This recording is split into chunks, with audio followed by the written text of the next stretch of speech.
Hello.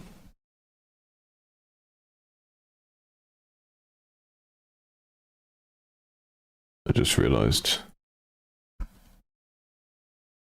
my, there we go. That should be all right.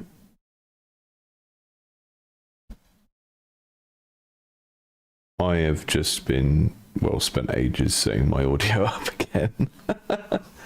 Because those of you who were in the previous stream know it was crackling like hell, so I ended up having to, I didn't have to, but it seemed like the only way to fix things quickly was to get a new audio interface, so I did that. Basically, the last Streamlabs update broke compatibility with my interface, which is nice of them. I love it when that happens. But it was like 4 years old, so it wasn't terrible, and I will donate it to like a local musician or something, so not the, you know, not the worst thing that can happen, but you know. Hope everything sounds okay. I will tweak things as we go if there's any issues. Welcome. This is a fortnightly stream currently. It is where we are going to have a look through and playtest some of the games from the channel supporters. So folks that support this channel on Patreon, thank you for doing that. And I have got quite a lot of games in the queue, and we're going to first off just defer to the two games that we didn't get time for last time. So last time I didn't look at Atomic Lance because it was something we played before.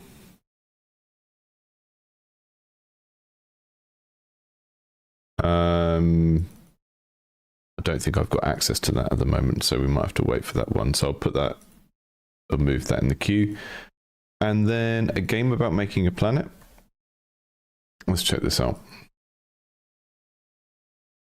Because we didn't get a chance to play this last time.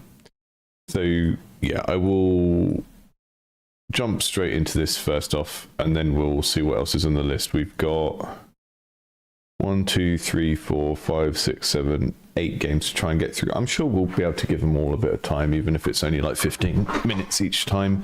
But I have put a couple of things to the end of the list just because we've seen them before. So that is generally how things work here. Someone suggested after I posted this morning about people submitting games that weren't theirs on the open stream, because we do another stream that is just for like anyone who's not a Discord supporter or whatever, or Patreon supporter. You know, whether it's time to do less public streams if people are doing stuff like that. We've got so many folks in the Discord now that we can probably do more of these. Sorry, I should have read the instructions first.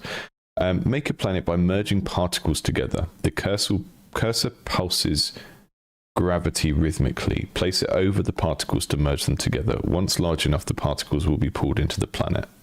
Okay, that sounds interesting.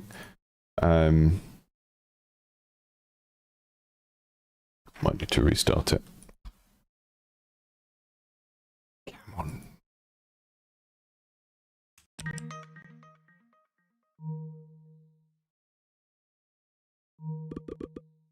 That's quite satisfying.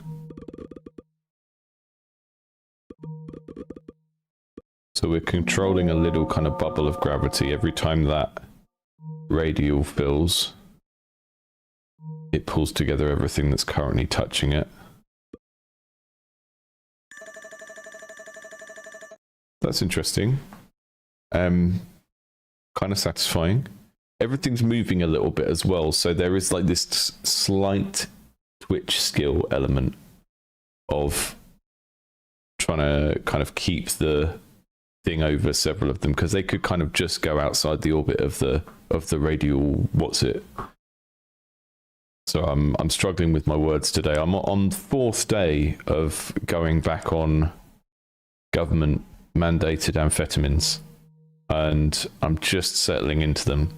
But one of the offshoots is I seem to struggle finding words, which is not very good for streaming, but I will get warmed up as we go. So yeah, we've got that time limit along the top until the current round ends, I guess. That's a really nice set of constraints. You have a limited amount of time. And within that window of time, you're trying to maximize the efficiency of doing this little hover over puzzle. It's a bit weird that it's dollars. So we need to think about the thematics a little bit here. This is our tech tree. So we're going to increase the start particles, reduce the interval of the gravity pulse. I think we just want loads of particles to start off with. Way, that's great. That's a nice big chunky upgrade. Nice thing to see. If you have a, you know, this is very generic advice for any game with upgrades, but you want the early ones to really feel like they make a difference. Like, don't put your upgrades on a really kind of flat kind of straight incline, because the first one will be like 3% of something and it just won't be noticeably different. It's much better to like front load that kind of stuff. Critical chance bonus, I don't know what that does. Reduce gravity pulse interval, let's do that again.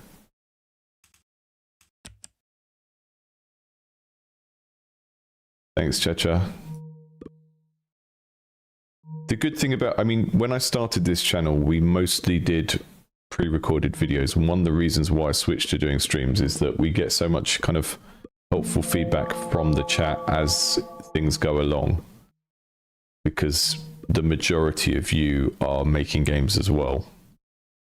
And what I really want this channel to be, and this is kind of my New Year's resolution really for 2026, is for this channel to not be the Joe show so much.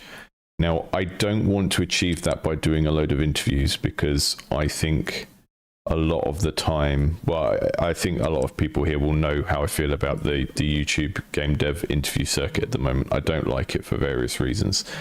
I also don't think I have the skill set to be a good interviewer, and it's not one I'm interested in developing right now. Like, I'm happy to do things like an ongoing podcast with the same person where we have a rapport, but I don't want to be doing something where I interview a different person every week. But the reason I'm saying this is that one of the things I prefer about streaming versus making video reviews is you guys are all in the chat giving your responses to the thing. You know, hopefully if the developers watch the VOD back because they can't be in the stream, they can see that feedback as well. So it's not about me being an expert, right? I'm here to sort of explain things and give my personal responses to it, but we're also giving a platform to other people to feedback.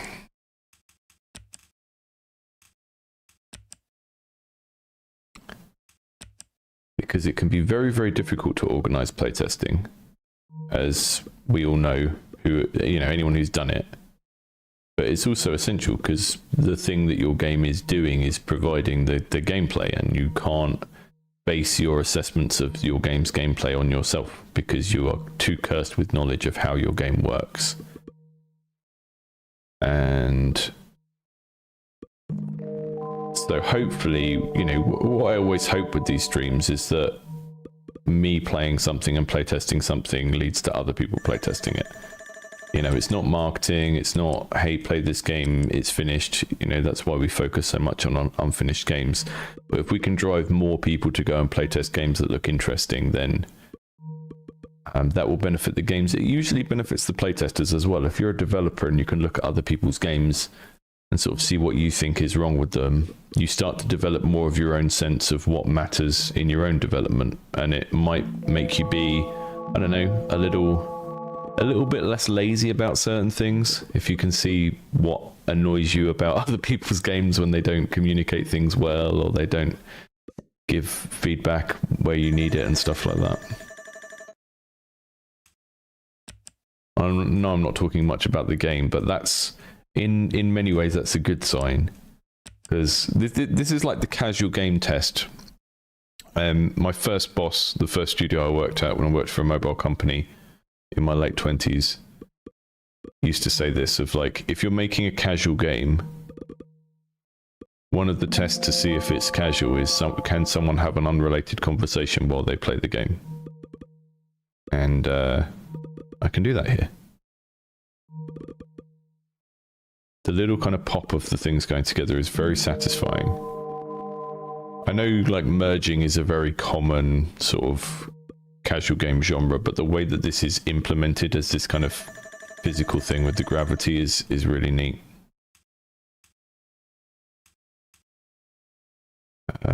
Increase start particles.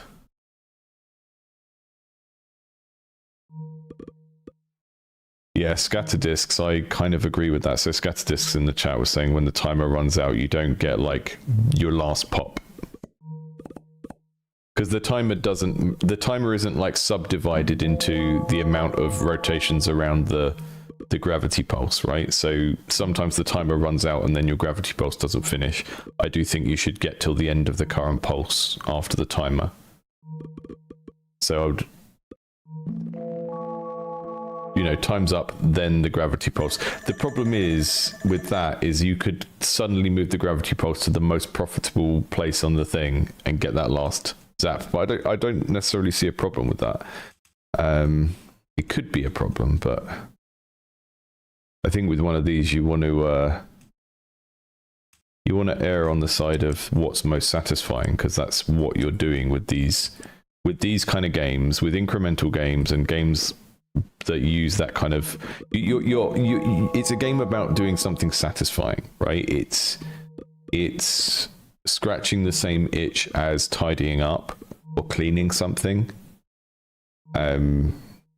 It is about as close to just being an activity as a game can be, and that's not a bad thing, right? That's not necessarily a bad thing. Once you acknowledge that that's what it is, you got to like really lean into that, because you're doing the little strategic decision making about what to unlock, but you're going to get it all eventually anyway. So although there might be some different efficiencies of unlocking this stuff in a different order, it's just there to give you something that feels a bit more like active to think about.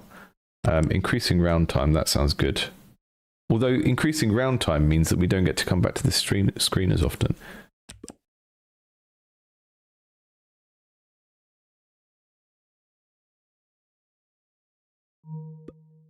Yeah, the thing about people submitting other people's games is funny. I mean, I'm not absolutely certain it happened, but I've definitely had at least 2 developers not know they were on the list. And it might have been because they submitted something a year ago and forgot about it, and I've just had it at the bottom of the list for ages. But I think it's more like their friends think they're doing something helpful. And yeah, you get this problem a lot.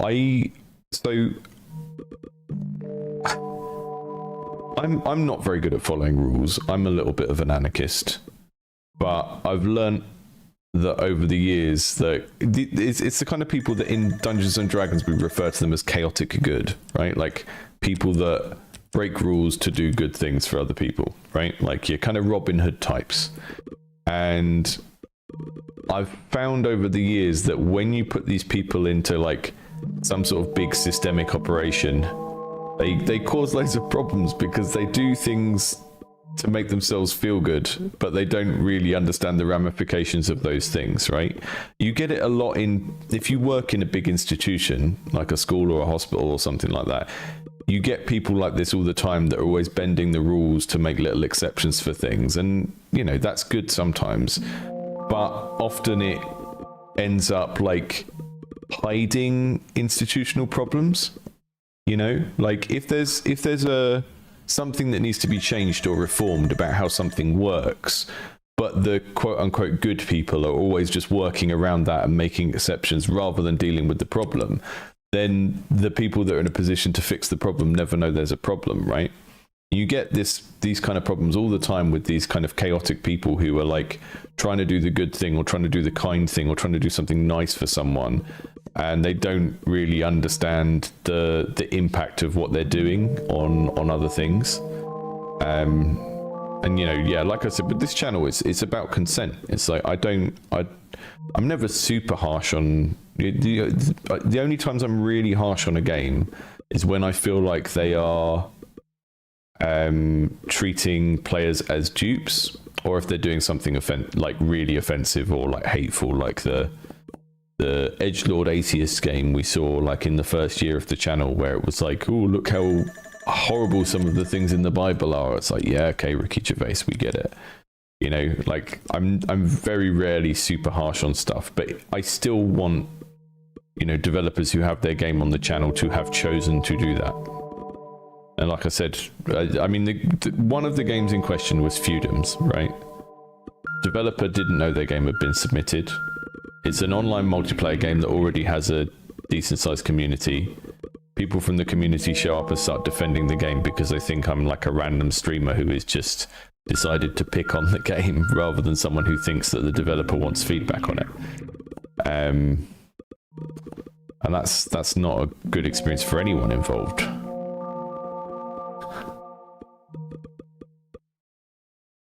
And you know, when it's like a historical simulation game, I'm going to get loads of dudes show up to my house in like full-blown Knights Templar armor saying, why did you say that the onboarding of my favorite 4X game could use some work? And then they're going to chop my head off and put it in a trebuchet and fire it into the Holy Lands. And I don't want that to happen. And I don't think you want that to happen either, so don't submit other people's games.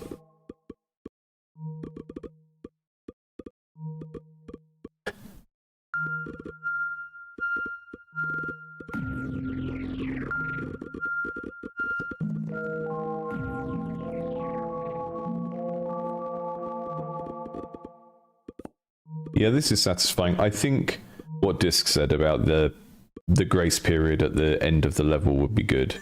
I really like the way that the kind of lighting works. We talked about this a little bit in the Discord, but this lighting kind of just gives it this sense of motion when you see a screenshot of it. The kind of minimalism of all this UI is fine. I think it could look a little bit nicer. I think maybe using like a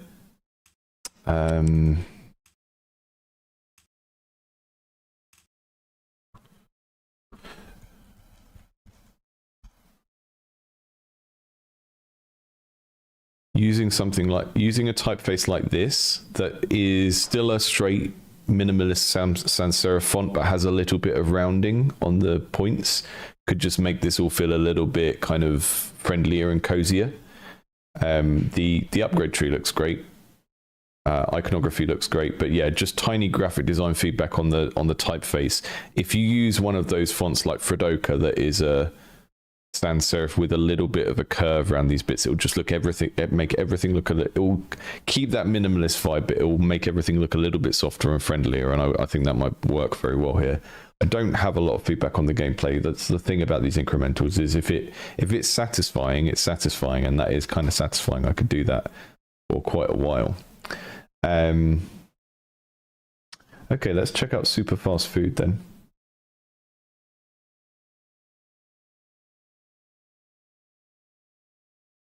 Just color coding my spreadsheet so I can see which things we've already played.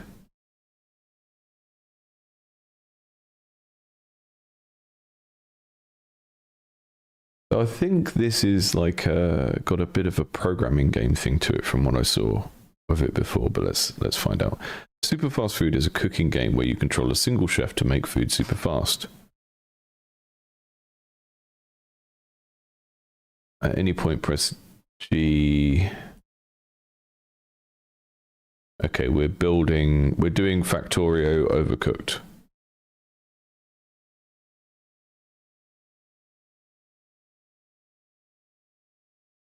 Yeah, I think it is basically a game about feeding a black hole. I haven't played a game about feeding a black hole, so I don't know how the interface works.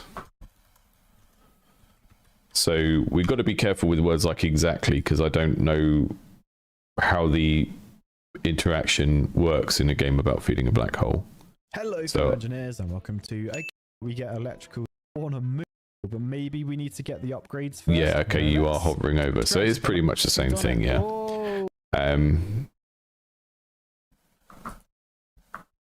What is this doing?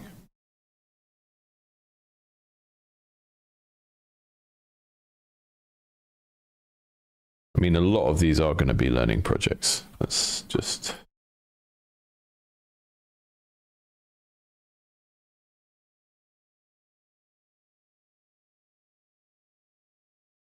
I haven't played incremental games much in years. There was a period where we were making them at work and I had to play all of the big ones and I got sick of them.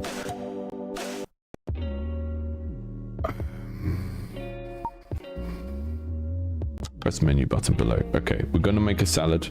That salad has too many tomatoes in for me. I'm sorry. Here we manage our menus. Okay, you can upgrade menus here. Okay, upgrade salad to level 5.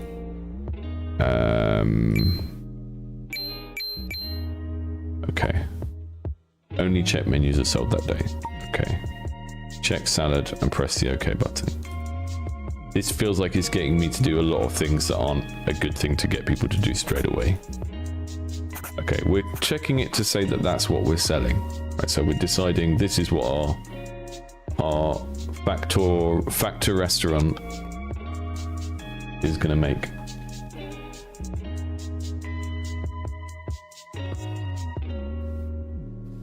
Press open restaurant button.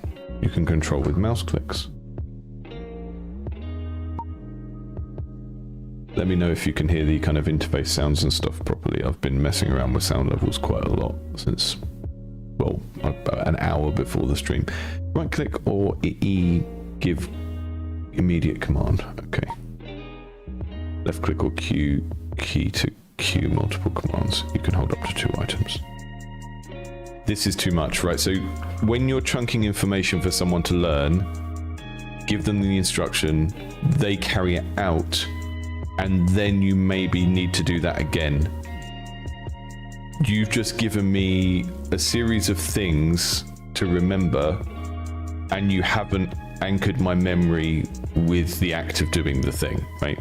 And I know this type of game is difficult because you want to build a tutorial early on, even though you don't really know how to tutorialize the game, but if you don't, then people won't be able to play it. The way this game is structured, you should just have a panel down here that tells people the controls, let people play it, build a tutorial later on, because this is not a good tutorial and it's just annoying and frustrating. Imagine that I'm trying to teach you a song on a guitar and I sit in front of you and I go, this is A minor. This is the first chord of the song, and I play A minor, and I show you how to play A minor, and then I don't let you play it, and then I move on to the next chord. You're not going to learn it because you need to learn it with your hands. The type of learning you do during a video game tutorial is what in educational psychology we call this tacit learning, right? It's learning that you do with your body. It's not learning that you don't take the sentence of this is how you do this with this button and put that sentence in your head and then understand it. You take the sentence as an instruction, you carry out the command, and then you understand what the sentence was saying because you've done the thing, right? It's tacit knowledge. It's like knowledge that is kind of muscle memory and goes into your body. So in order to get people to obtain that kind of knowledge during a tutorial, you tell them what to do, they do it, and then you maybe provide any context around that as they do it. But telling people the buttons for 3 things without requiring them to do those things is an absolute waste of everyone's time. It's not a good way of doing this. And I'm not saying this to be harsh on this game. I'm just saying if you're going to build a tutorial like that, there is no point building a tutorial. Just use this empty space around the restaurant to fill it out with a always available instruction thing, and then when you've validated the idea enough to know that you've got a game that you want to develop to like a full release, then worry about a tutorial. You know, I'm working on a game at the moment that I've been working on it for 6 months. I have not built a tutorial because I'm validating the core gameplay with people that already understand the genre, and there's references and there's, you know, a pause menu where they can see how to play the game. Here you've got loads of space you could put that. Yeah, telling me 3 commands, I'm not going to remember that even if I hadn't just talked for 5 minutes about it. Chop lettuce and tomato at the table. Okay, pick. Okay, so I'm supposed to take that there.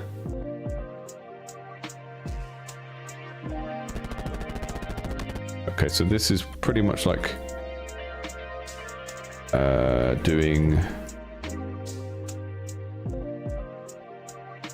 sort of it's kind of like Overcooked with RTS controls, right?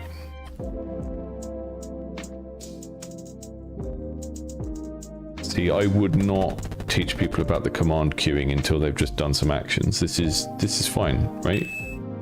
The way that the information was presented made this seem way more complicated than it was going to be, because you're sort of front loading so much information as if you're, you know, teaching people to, well, I don't know, but it was just too much. Just get people doing the activity first, one step at a time. Click here to do this, player does it. Click here to do this, player does it.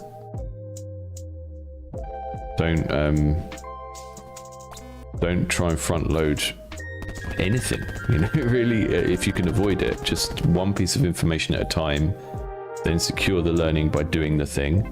If it's an unusual thing that requires strange controls, then require people to do it multiple times, or require people to do it at the same time as other things. But yeah, this is very easy to grok. It's a lot of what's happening in the game world is the same as how Overcooked works.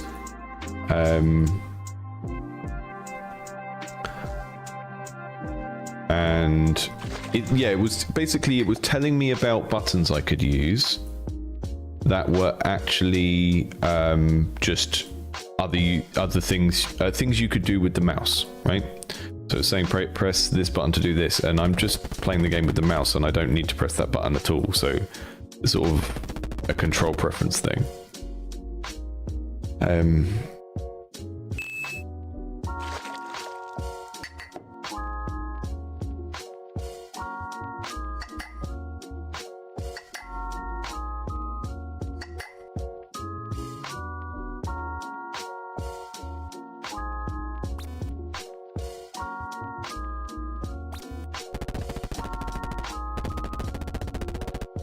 I like the cutting noise. That's fun. Oh, I keep I keep misclicking and putting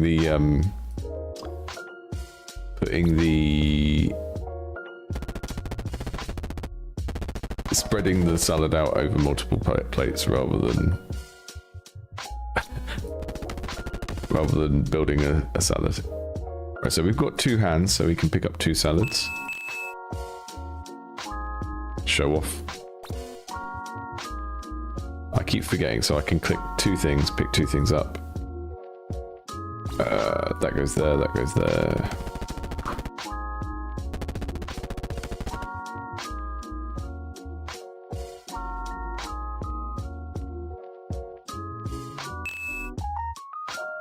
Yeah, this works quite well for me. If we think of this as like a what's happening in the player's head with this type of game, right? So what makes something like this enjoyable to do? Because it is just a series of tasks, and I would say the thing that is working here, which is kind of what works in Overcooked as well to a greater extent, is that all of the tasks are very simple to execute. You don't have to think too much about your controls or how you're going to execute them. There's not really, basically tasks themselves don't have any kind of skill barrier in them in this game, but there's just too many things to do, right? So the thing that you're actually doing as a player that feels kind of satisfying or interesting to engage with mentally is deciding the order of operations. And you can see how this could get considerably more complex when there's more dishes to deal with, and you have to which is how Overcooked works, right? The thing I kind of like about this being mouse controlled and you kind of click and they just go where they need to, it sort of makes, I'm not going to say it makes up for the fact that it's a single player game, because Overcooked, I got lots of people upset with me on the channel before when I said, who plays Overcooked single player? Why would you do that? But I do fundamentally not see the point in playing Overcooked single player, because it's a communication game. It's a game about communicating with other people, and the game is designed so that it's like, this is an activity that is not that complex, but you kind of get in each other's way if you don't communicate well, right? That's how good co-op games work, I think. It's kind of like, the game is relatively simple, but if you don't communicate well, you're going to mess each other up somehow. And so if you make single player Overcooked, you need to kind of compensate for the fact that you don't have that kind of chaotic element of like getting in each other's way. And this is kind of, because I'm not controlling the character directly and controlling their feet and controlling where they move around, it makes it feel more like a clicker game. It makes it feel more like a, I mean, obviously it's not, it's more active than that, but it puts it in a different kind of space because of how we're controlling the character.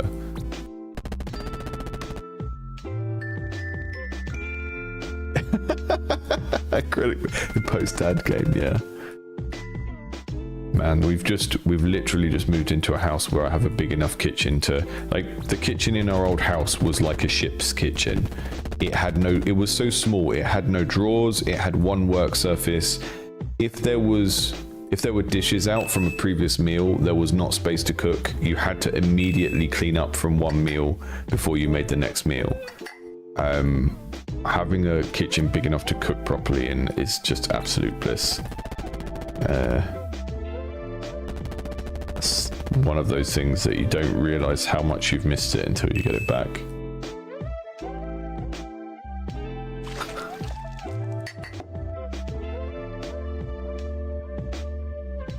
Yeah, so we saw from the screenshots that there's going to be some sort of like, it looked like there was going to be some conveyor belt stuff you could do. Oh, I haven't been clicking through the tutorial, so I've just been making salads for ages, which I guess, you know, dumbass me, but a good sign for the game that I was happy to just make salads for a while. Start taking real orders, okay. I will never click the OK button, you can't make me. Okay, so we've got, I mean, I've just made 1,000,000 salads for no one. Just classic. The classic maneuver. That's what this restaurant specializes in. Is invisible salads. Also, being able to hold a different thing in each hand gives it a slight different feel to Overcooked as well. Because Overcooked is like, it has that inventory of one thing, which drives the game and again makes the multiplayer thing work.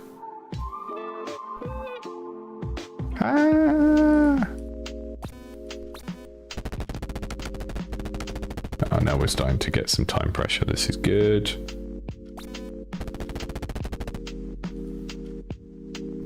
I'm not gonna, don't get them in time. I should have waited. I should have let that customer go away and then waited until the next order came in with that salad as it got gradually warmer. Too many salads. Too many salads, too many salads. How do I, right, this is where I need to know how to, this is kind of where I have the context where I need some information, right? Ooh, okay, we're gonna put some things in a place.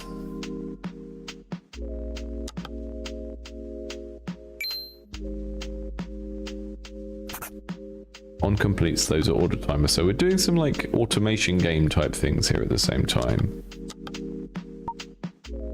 That was not the boss day. Press boss info below. Excuse me, what? I don't have a boss info button.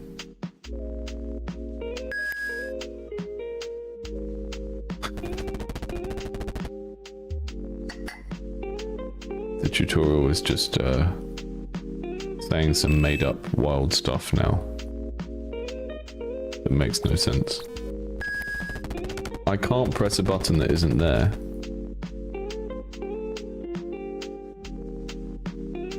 Sorry, but you're getting extra tomatoes on your salad. Okay, I can't do that. I'm not a tomato fan, I'm a bit of a tomato hater. I'm okay with a cooked tomato, but a salad tomato, not so much.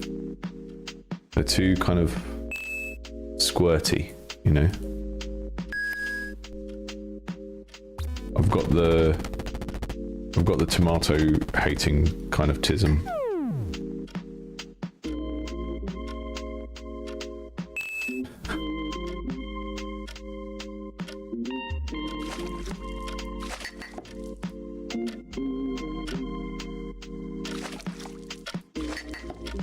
I think this is quite solid. I mean, I think if you wanted to turn this into a game that someone would pay for, you'd probably have to make it look a bit prettier. Okay, first boss. Minimum earning 100, maximum order failure 5. Okay. Press boss info button below. You can only fail in boss days. Upgrade menus and kitchen to survive. Press kitchen button below.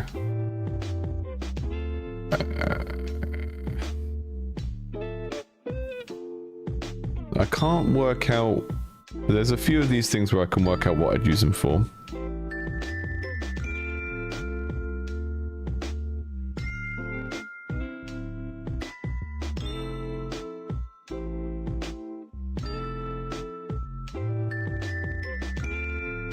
Yeah, the UX of this is like, how do I rotate these things?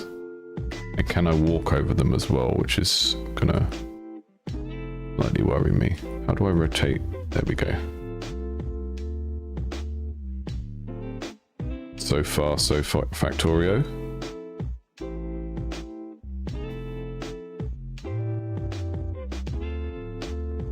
I don't have enough coins. We're just going to be putting salad on the floor. Just that classic floor salad, you know. Just want something light. Oh, why don't you have a floor salad? You have a lovely little floor salad. Okay, cool. So it's taken us a while to get to the point where we can do cool stuff, but I literally played the Factorio tutorial last week, but never played it. And the pacing of it is quite similar to this. It sort of teaches you how to use your...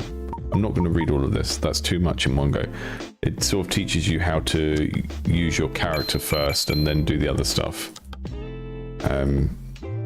I think there's a thing about theming here though, where you've got to kind of bear in mind that Factorio, the way that Factorio is framed as a kind of factory thing. I'm not open. Okay, I need to sell that's it. The way that Factorio is framed makes it kind of a tech nerd game, which a kind of a food setting doesn't, you know, so you might have to think about that kind of stuff a little bit.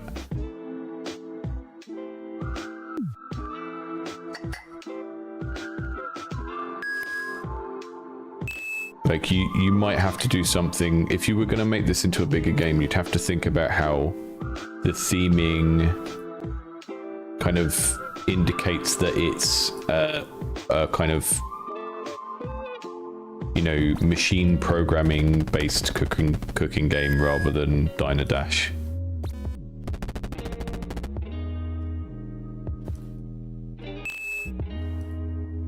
Otherwise it's going to attract people that don't like it. Right, that's kind of where the overlap between design and marketing is really. It's like working out how to make all of the pieces of your game point at the same sort of person. And like, I quite like the idea of this mix of things, of like a kind of Factorio and a Overcooked together. That's neat. That appeals to me quite a lot.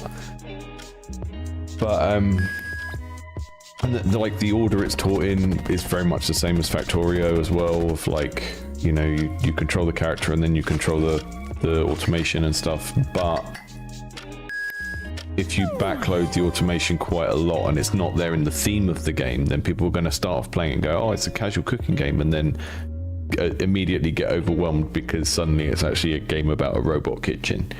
So you might want to, when you come to like spruce this up in terms of the art and the theme and stuff, think a little bit more about how you can make it obvious at the start of the game that this part is coming, you know? But maybe it is explicitly a robot kitchen or something like that that just makes the kind of mechanical mashup of the game a bit more obvious that it's on its way, you know? Okay, let's check out Sentry next. Actually, no, we're gonna Yeah, no, we will check out Sentry because I've been meaning to play it for a very, very long time. Sean has been in the Discord for ages, but I do want to try and organise a multiplayer playtest of this, because we've got a few devs in the Discord who are working on multiplayer games, and I want to start doing that regularly when we can.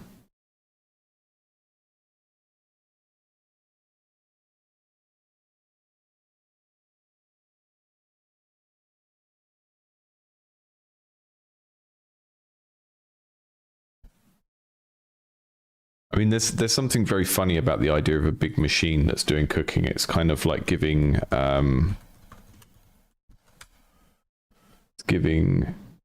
Richard Scarry's Busy Town kind of vibes, you know, like these. Oh my goodness, there's a game of Busy Town. Sorry, stream is cancelled. We're playing Richard Scarry's Busy Town game for small children. Like this kind of thing.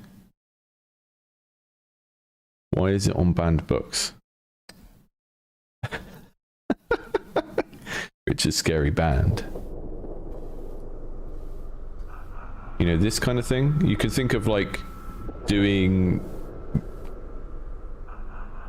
This is where I would go to for a cultural reference point for doing robotic automation in a setting that is kind of a bit more cutesy and domestic, you know?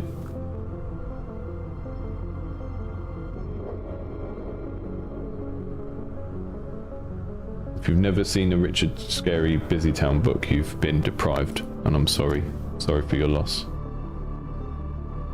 I was too busy. So this is like a FPS tower defense thing. It is out. This is not an unfinished. This is kind of, you know, available. It has people playing it already, but I have not played it yet.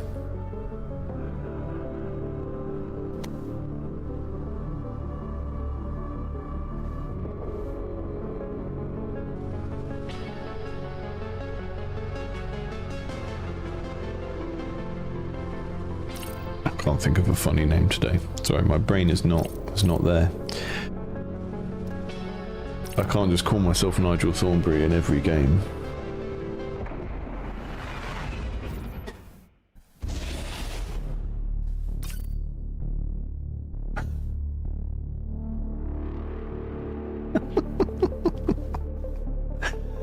Earth has fallen. You are humanity's last hope. Your mission? Escape the alien threat and regroup with the fleet. All civilian vessels and crew are enlisted into the Sentry defense program. The SDP training module will launch.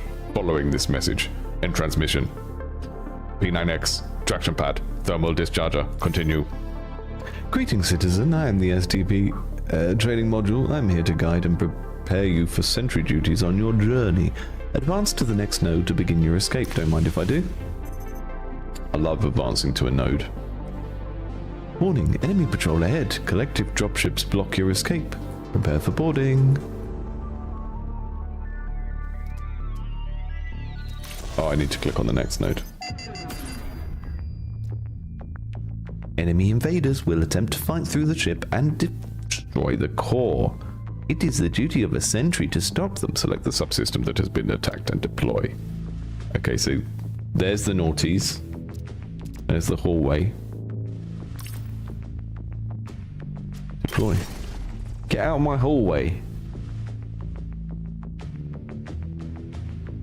There's aliens in my hallway. Sentry deploying.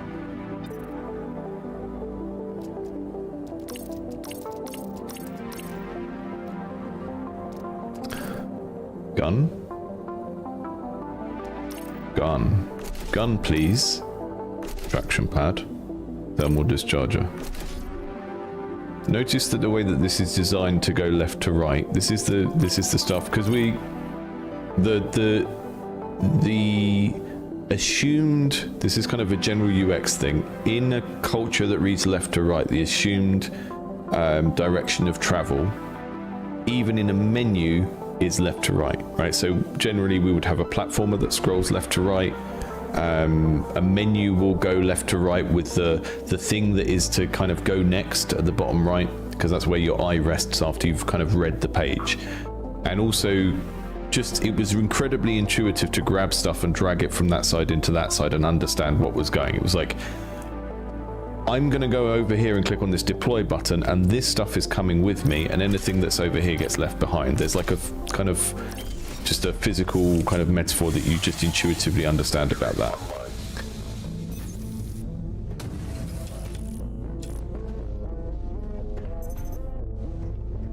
Prepare defenses and prevent the enemy from escaping the subsystem. Toggle between build mode and weapons by pressing Q.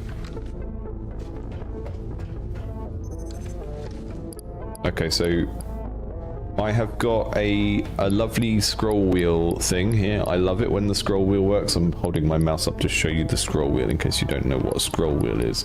But that is letting me change between the things. So I've got weapons on Q, and then switch to this, and then I can build a thermal discharger or a traction pad, and you can see the little screen is showing me what those do. So a thermal discharger, I think, is going to shoot out of a wall.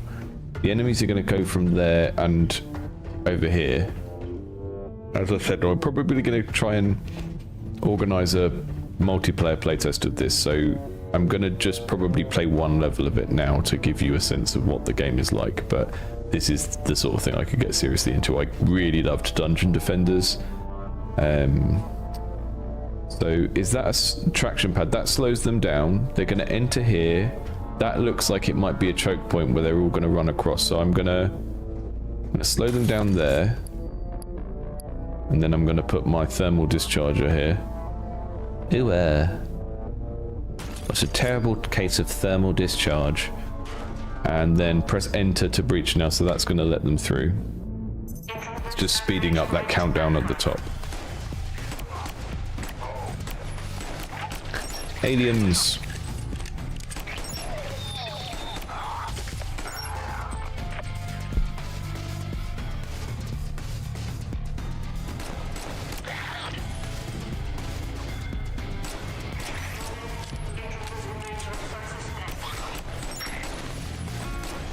Stop it. Stop it.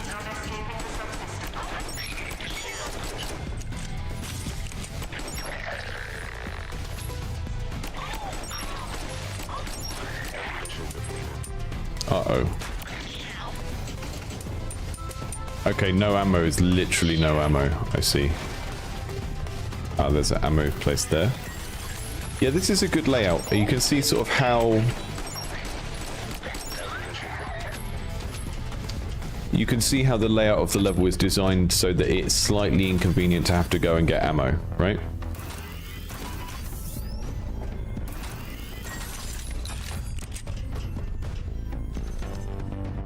I can still build more of stuff.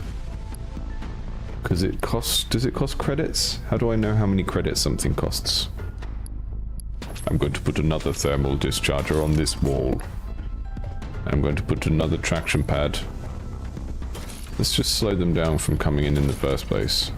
What's over here?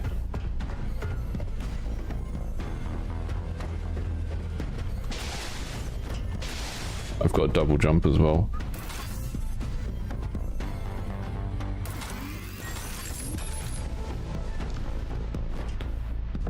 So, if can I put a traction pad right there? And then can I go upstairs and shoot them as they come through?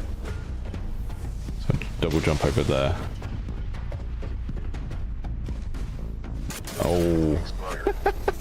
I died. I died from jumping off the balcony. Oh my goodness.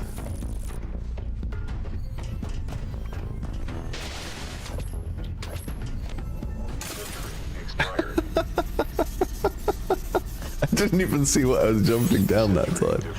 Amazing. Sentry online. Where did I jump down? Down there. Why is there a pit of death in the hallway? Okay, Let's just get some more enemies on. Excuse me. Excuse me. Do not breach my spaceship.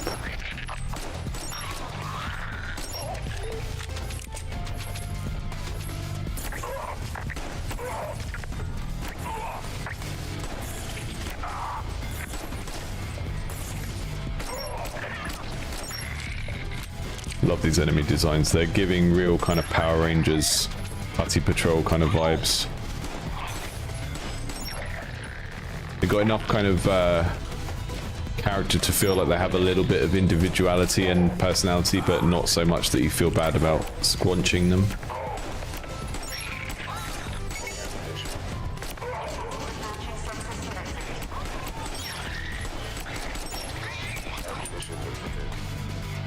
No. Stay here with me and get shot in the face by a machine in the wall, why don't you?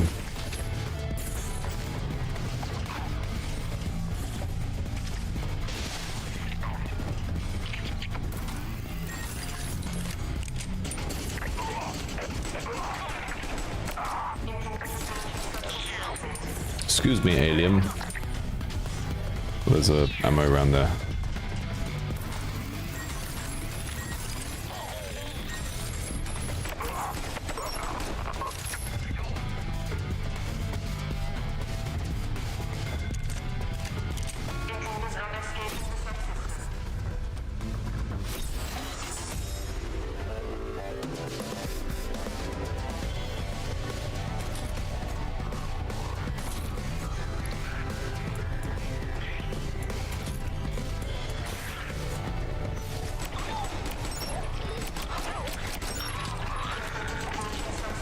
The alien designs as well also help to explain why they're kind of dumbasses and go on a route, you know?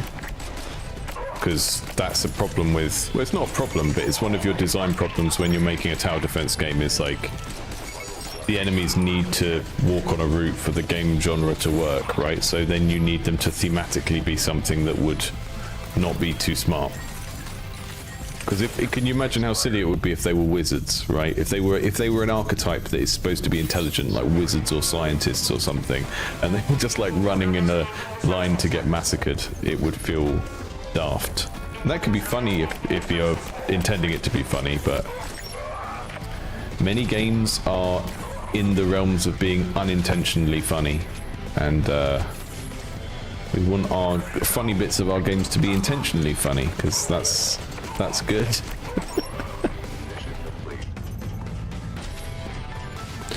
So, yeah, the limited ammo is forcing us to go off to kind of stray from defense, though, so it kind of makes sense. I understand why there might be a desire to, if it was just a straight FPS, to have an unlimited ammo, but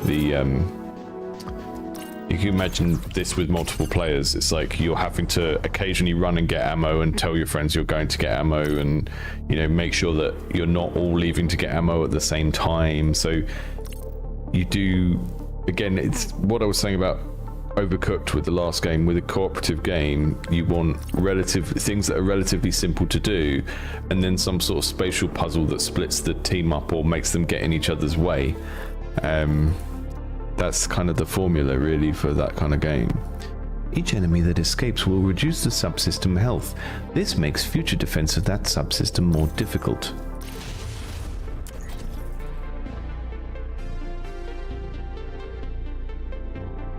Bubble Box, I do not play games that have actually been released most of the time. This stream is folks who are Patreon supporters of the channel, so I play games that are on Steam if it's for this stream. But generally speaking, I don't. It's a design crit stream, so we focus on games that haven't been finished yet. And there's a few reasons for that. And one is because it means that we can. One is that it means that we can give actionable feedback that developers might actually use because they haven't already released their game, and it also stops this channel from just getting endless spam about people's games that have just been released.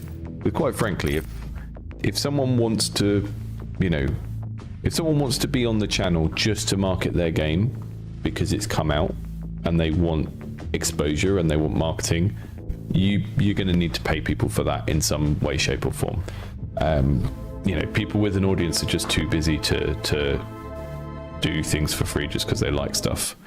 That won't always be the case. Occasionally, probably once or twice a month, I pick a game that is a commercially released game that I just want to play because it's in my list of games I haven't played and so on. But generally speaking, as soon as you go to an audience above, you know, 10,000 or something on any of these platforms, you're going to be dealing with people that have a massive backlog of things to play.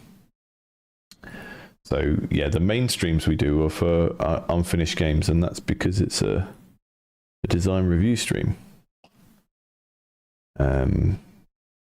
With the exception of what we do here, and this is a mix of things because it's folks that support the channel through Patreon. So Firewall, I think I've already downloaded. Nope. Just saw that now. We saw this a little while ago.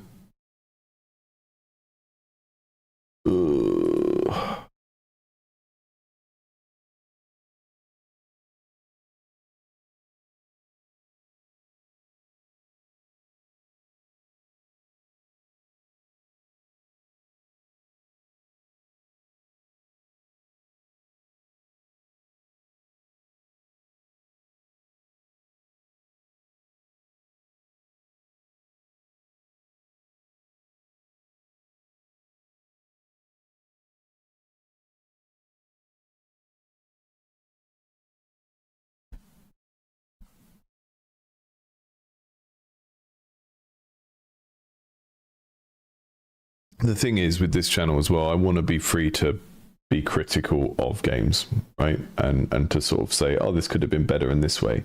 And if someone's game is already released, then it doesn't indicate to me that they are necessarily going to do anything else to that game.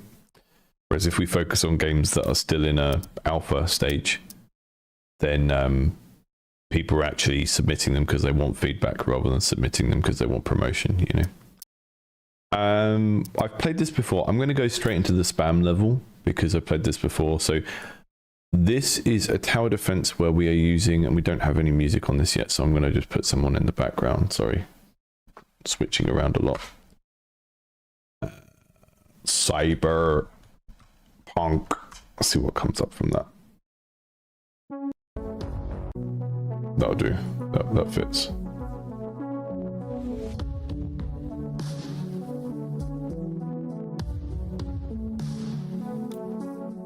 Okay, so these are the things these are the nodes we can build on. These are the things we can build.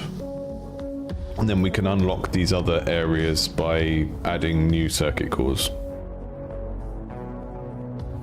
We can also scroll around. Stuff is going to come in from here. 50 little guys, 10 big guys. So we're defending this top row first. But I want to build here because this is going to defend both lanes. Slow speed, multiple targets. Slow speed, high damage.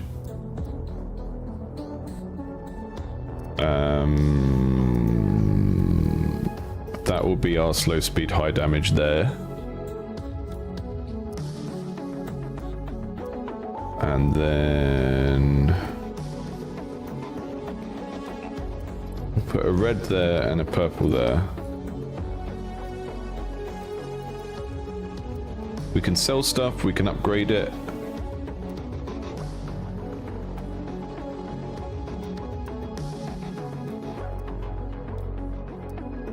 We can't upgrade that one. See what happens with that.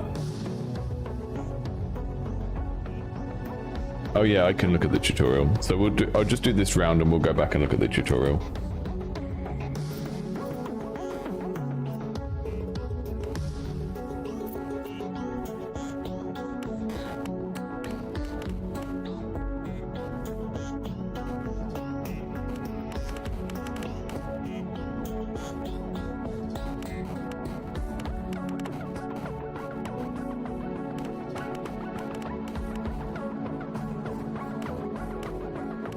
No, go ahead. It is daunting how many games are being released, but it's not daunting if you focus on quality instead of quantity, right? if there's 50 games being released every day,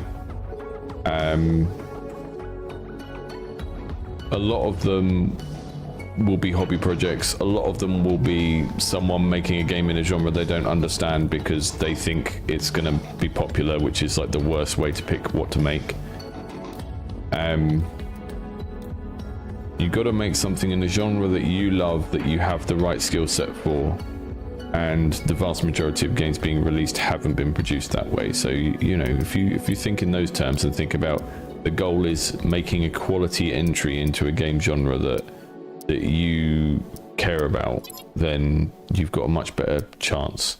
And that already rules out 90%. So every time you see a big number of games getting released, if you pivot your thinking to being about quality, you can basically rule out 90% of the numbers of things being released, because 90% of them are hobby projects that don't pass the bare minimum quality levels that most people sort of adhere to when they spend their money on games.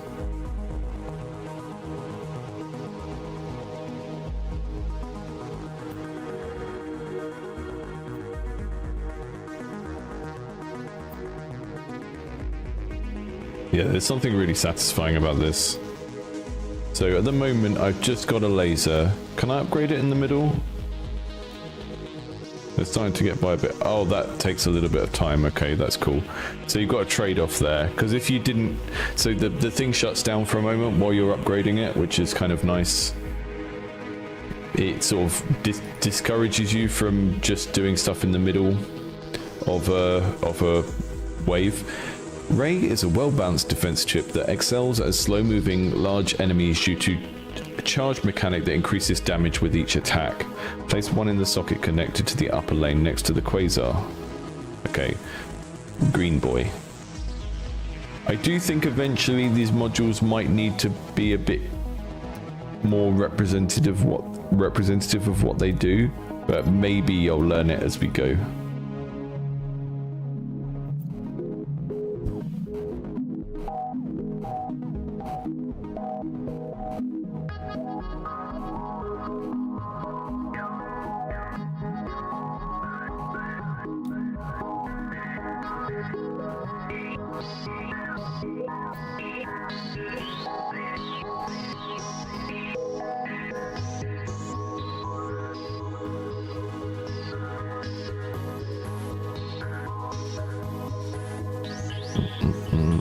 I just completely mentally skipped over that.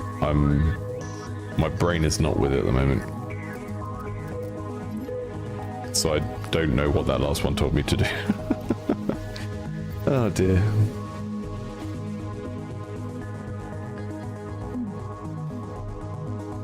You just have to use this particular playtest as a... You just bear in mind I'm on unfamiliar drugs. This is what it will be like when someone on drugs they've only been on for 4 days plays your game.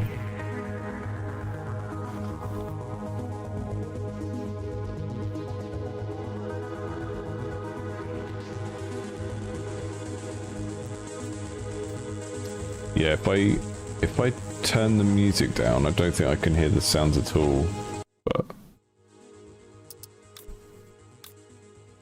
yeah, they're quite quiet.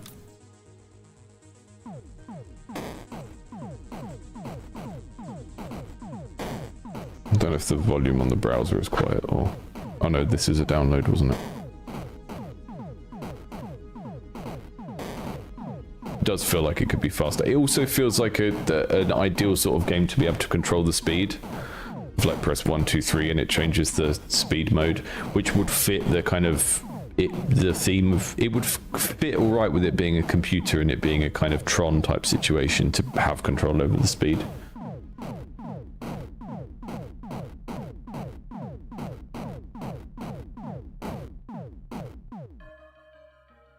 Defeated. That was meant to happen. I'm gonna just try that one more time. This tells us what all the things do. Defense socket allows for... Okay. Place one in the leftmost socket connected to the upper lane. I'm gonna put one over here as well. I'm gonna put them in all corners. I'm ungovernable.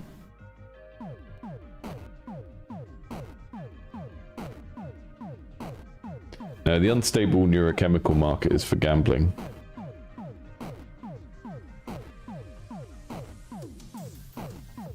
Easily addicted to things.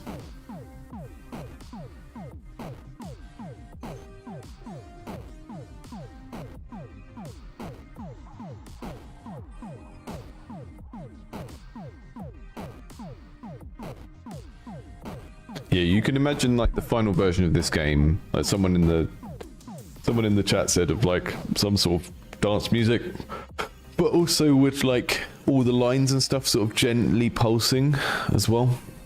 And then you could, if you could change the speed, and you could press the 1 to 3 keys to change the speed, and then like the rhythm of everything in the game would speed up and slow down. That would be really neat.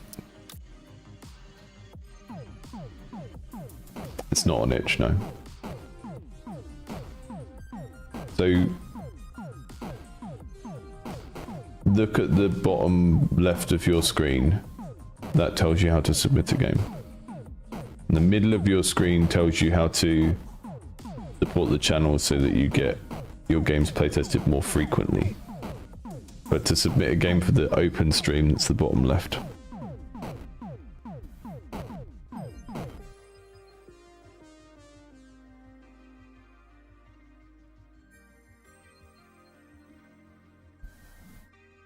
I don't know how I can make that any clearer. People just switch their brains off to that kind of text that's part of an interface, don't they? It's exactly what I've been doing with this game's tutorial, but in stream form.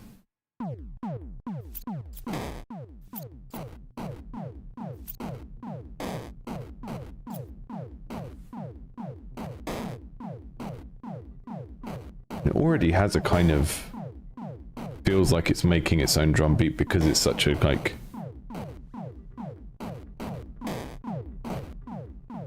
like everything's fire on the same pulse anyway, as far as I can see.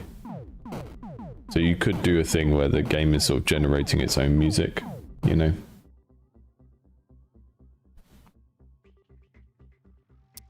I've already put it there. I already put my BFG there, thanks. Look at this guy. What's he doing? Those guys seem to just explode with no...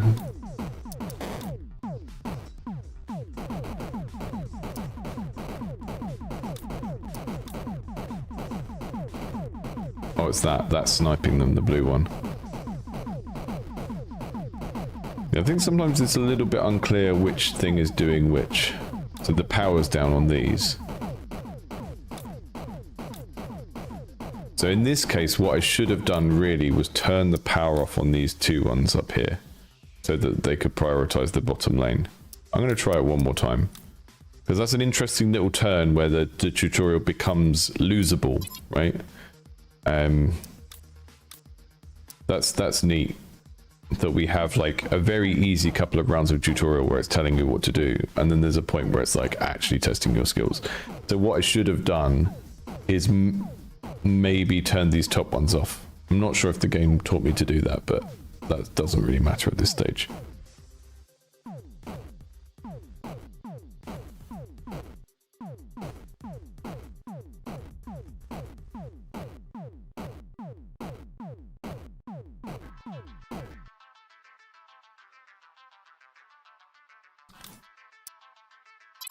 Put array there.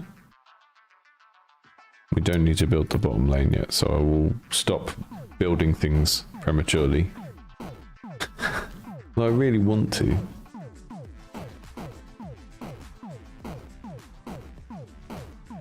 I like the power balance mechanic. I was saying to upgrade that it's a bit like the FTL thing of like, oh, I need to turn this stuff off so that I get power to this stuff, you know? There's nothing that's got such a long range that it can fire on both lanes. I guess that's just how the game works, because this is kind of attack. I don't know how that works. Okay, so we've got some stuff coming this way now.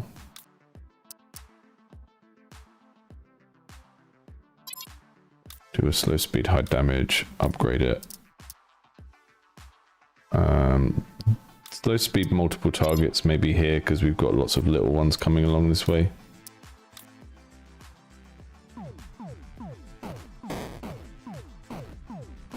Osmos. That sounds like a good reference point.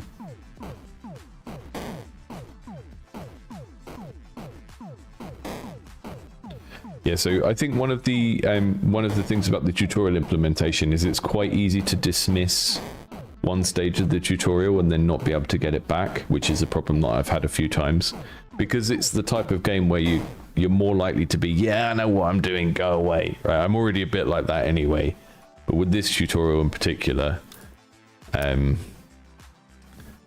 it's almost like I think the ideal implementation would be like the tutorial comes up here or over here, and you kind of can't get it to go away until you've done the thing. Something like that, I'm not sure.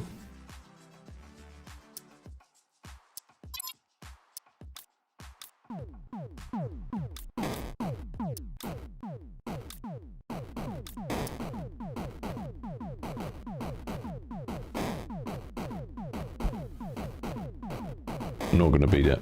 And well, I don't know, maybe these guys will clean up for me, we'll see.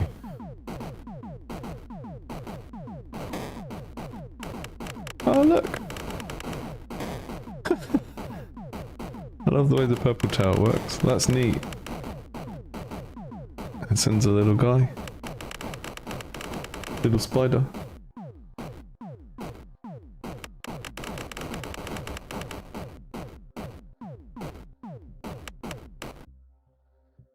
Victory. Due to this guy. Look at him. Spinning around. Yeah, that's cool. I would think about like how skippable the tutorial is, and think about maybe, yeah, just put it in a space in the screen where it doesn't create that, because at the moment it kind of creates that decision point where it like gets right in your face, and it's your choice is to read it and dismiss it or just dismiss it. Whereas if you do that thing where the tutorial is paneled over to one side, then you can just keep it open, sort of translucent, so you can see the game under it, and it only advances when you do the thing that it's prompting you to do. I think that would be a fix for that, but that's feeling pretty good. I really like how different that last tower feels in terms of how it operates. It would be nice if all of them felt that level of different, and I think some of it might just be, this sounds really kind of cosmetic, but just down to the projectile design, because at the moment you've got a couple that just look like a laser beam, and I think if you reserve that for the red laser beam and turn the other one into more of like a, I don't know, like maybe one of them looks like a flat red laser beam, maybe one of them looks a bit more like an unstable plasma ray, and then one of them is like ball projectiles or something like that. Because the purple tower feels very different from the other ones, and that makes it quite satisfying when you see it work. Whereas the other ones all kind of feel like they're just operating the same way at a different pace, you know, like a different kind of spread of speed and damage and stuff. Which might be what's happening, right? But you still kind of want to make it feel a little bit more varied, especially if you're kind of having quite a small amount of towers. Make them all feel a bit different. Let Them In is the next one, which I believe is a game about an inn, because it has a pun about an inn in the title. What are we doing here? We are befriending humans, goblins, beastkin, and demons to make your inn the coolest place in the city.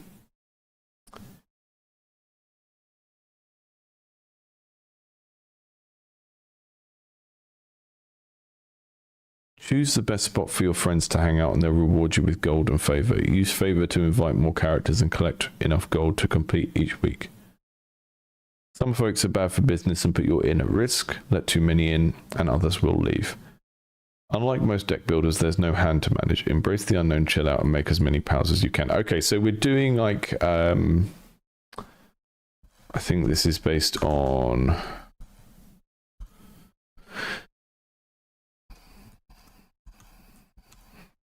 Party House in UFO 50, which is a deck builder, but the only thing you do, well, it's not the only thing, but the main thing you do when you're playing your round is just draw or stick. So it's like a blackjack deck builder with a bust mechanic, and then certain characters have another ability on them.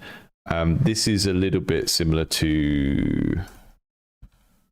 This is like low tier game design, just going, this is like this thing, isn't it? Taverns of Teeth and Fall board game that does the same thing as well. There's a goblin that makes cheeseburgers. What more could you want? How do I get this the right size for my screen? Here we go. Here's a guy.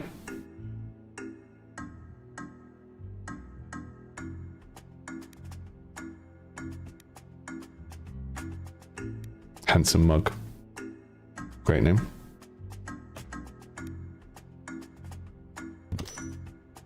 So you put them on the slots. Entrance at risk. She's a mischief maker. Safe guests in the same column leave. Okay, so that would make him go away if I put her in the same column as him. I'm gonna put her over there. Or him. Don't know. Handsome mug. You can have a burgie. All the mischievous ones can go over in that column. So we're doing this kind of spatial placement thing to try and give it some sort of depth. Chic.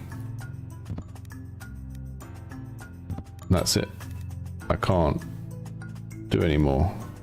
Oh, end night now. Oh, 6 out of 5. Is that... Am I going to lose it? Because I... So I'm not quite sure how the bust mechanic works there.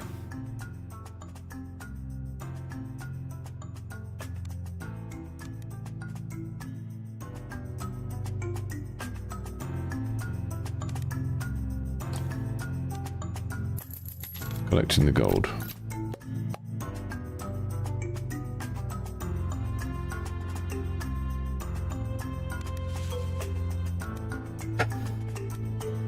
Pasta slob. Entrance, create 1 mess. Okay. I don't want mess. 1 in 2 chance to gain 20 gold when placed in the leftmost column. If an item is directly to the right, move it to the selected guest. Okay, so he throws food around. We're going to invite the... I'm using stars, am I? I don't want a pasta slob. 3 gold for guests placed in the rightmost column. Why not?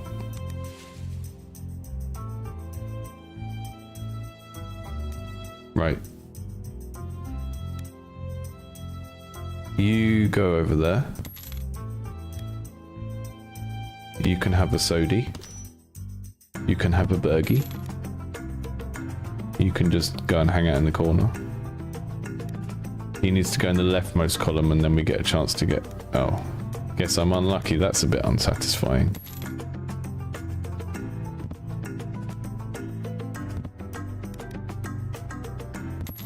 That's it. End night.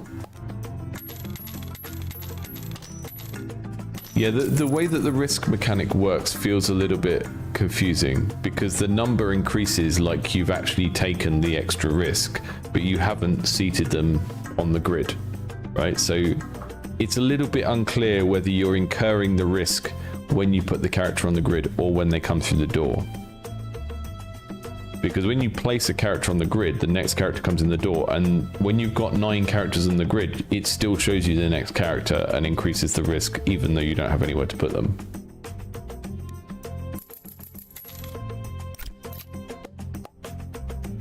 Can you end the night before? Yeah, you can end the night before the grid is full, I think. But that moment where you can't put anyone else on the grid but another person comes in is a little bit confusing. Entrance creates 2 sodas.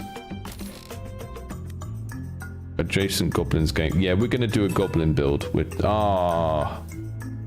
We can buy more spaces as well. Yeah, it really is doing the kind of...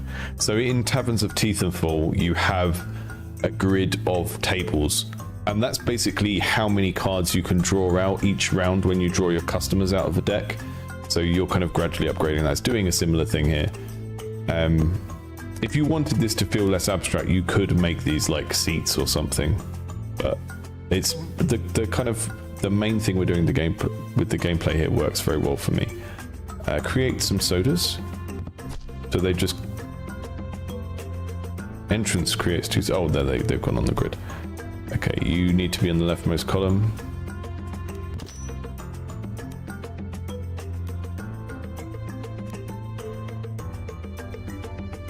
Bergie.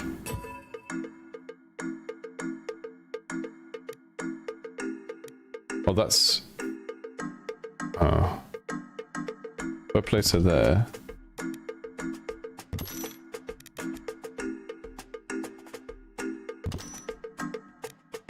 So this is what I was talking about. It says I'm at 7 out of 5, but I can end the night there. And so it feels like this has gone up to 7, but it's actually still at 5. I'm not sure why we're being displayed the variable of what will happen if they're added to the grid rather than... It's a little bit... There's a little bit of a confusing mix-up between the potential of that number and what it's actually at currently.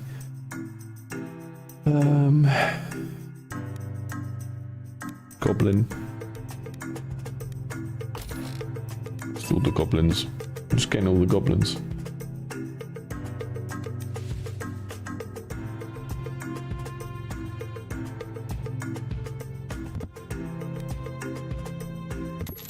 Buggy.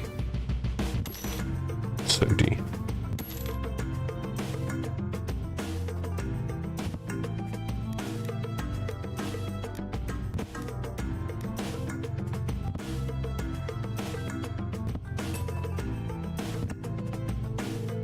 That time I busted. We don't really know what at risk means because it's not happened.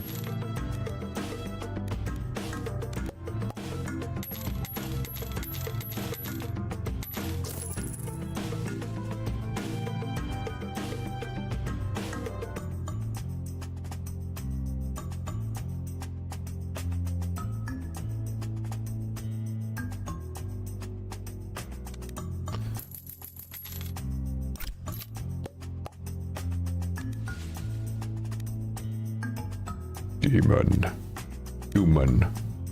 Don't want any of these people. I only want goblins. Tripled for goblins. We're a human and goblin pub. We've always been a human and goblin pub.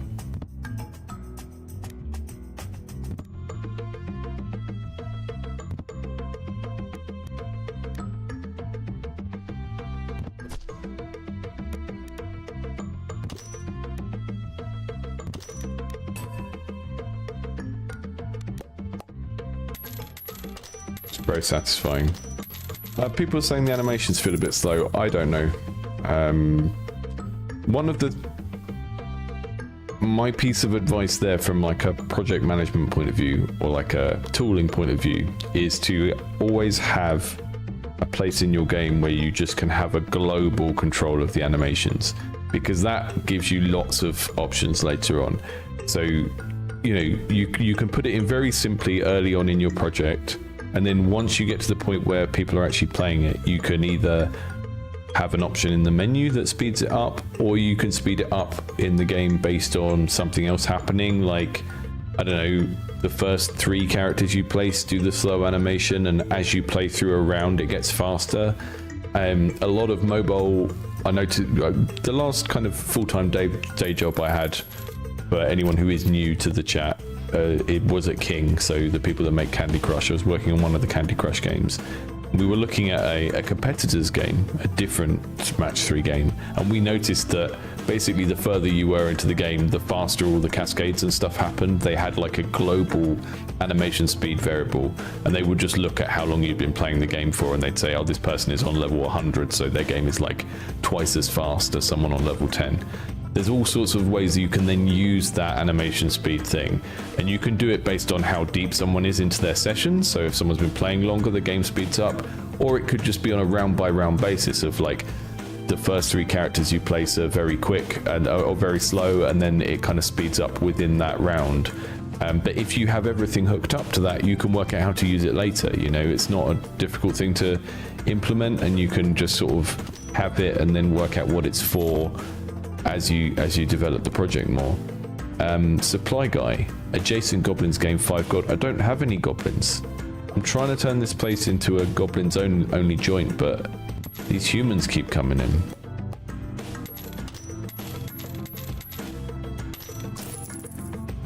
The coin animations are great as well. This is doing a good job of balancing the kind of story theme of it being a tavern and a fantasy thing, and it feeling quite kind of slot machiney at the same time. I think those things are working quite well together. Yeah, nailed it. Have a burgie. Have a sody. You can have a sody as well, even though you're a ne'er-do-well. Favor is the one thing I would say is all of the mechanics that have a random chance when they're placed feel like they need a little wind up to make it hit, because at the moment that goblin that maybe gives you 20 or maybe doesn't when you place them in the right place, you place them down, it just immediately tells you, and that's like feels like emotionally it's not a good use of randomness. Like you want like a little moment where it's like watching a spinner. So I think any of the mechanics where it's like this character has a 50% chance to do this, there should be a little bit of a delay and an indication of whether it's a success or a fail. You are doing the success or fail indication, but you're doing it through a speech bubble, which is like, you're making me read a piece of text in like half a second, which is not great. So it would be better to have like a, you know, like a dice rolling sound, some little animation to indicate that it's randomness, whether it's a dice or a spinner or something, and then clearly showing like a green tick or a red cross to show that there has been a random check made and you have passed it or failed it, rather than relying on the speech bubble, which doesn't work for me. I think you could even put the check in a speech bubble, kind of like when you get when the Sims talk about a topic and they get a little kind of speech bubble and it's like, oh, I'm talking about football, here's a picture of a football, that kind of thing. That's neat. That is Let Me In by Knife Crow. Thanks for sending that, Knife Crow. That's the sort of game I could play for a very long time, but we're not going to do that today. Let me just get the list up again. Really neat. If you're watching this and you want to be able to find these games later, I will, on the YouTube VOD, go through after the stream and I will add the links to all of them. Most of what we've seen today is a public playtest. Sentry is a game that is out and is like a premium game. So, you know, some of these will be links to games to buy. Some of them will just be playtests that you can play in your own time. You can go and you can leave a little bit of feedback on the... Oh, I love to see this. This is so good. I love seeing an itch page where it's like the whole style of the game is in all of the typographic choices and everything on the itch page. It's really good practice for developing the visual style of your game to like... I used to do this with pitches and game design documents as well. You know, it's a sci-fi game, so I'm going to write the game design document so it looks like a manual from the world of the game. You know, it seems frivolous, but it is a good way to sort of develop the tone of the thing you're working on. So, this is that A. Russell? Yeah, it's If I Was a Worm. Rock pushing, egg cracking, worm snipping puzzle game. We're doing some sort of soccer band, boulder dash, diggy pushy type thing. Diggy pushy.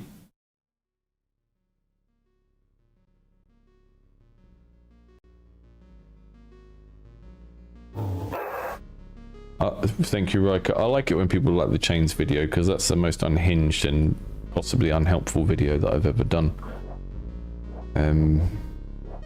Because I was trying to make people think about something and be silly and funny at the same time, and lots of people don't like that. I can't even enter the level.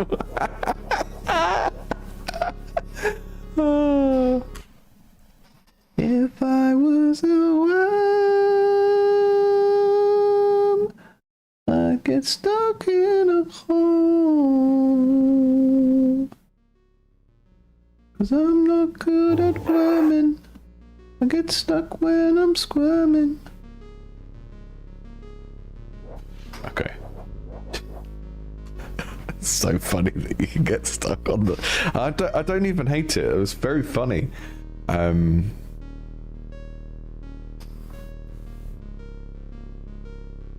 Q to undo. Oh, okay, so you can backtrack with Q. Okay, cool.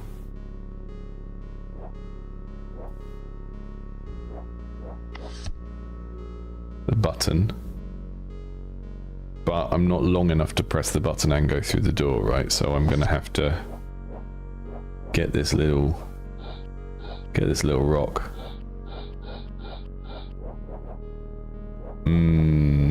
There's something very satisfying about the combination of, I mean, it is Snake and Soccerbound at the same time, and the idea of doing, like, Soccerbound puzzles generally break my brain, but the idea of having the tail as a kind of both a helper and a blocker, right?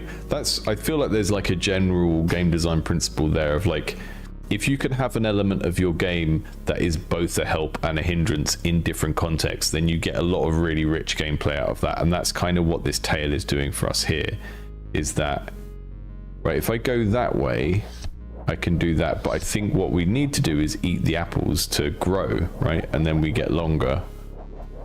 So the tail gets in your way, but you also need to use it to do certain things.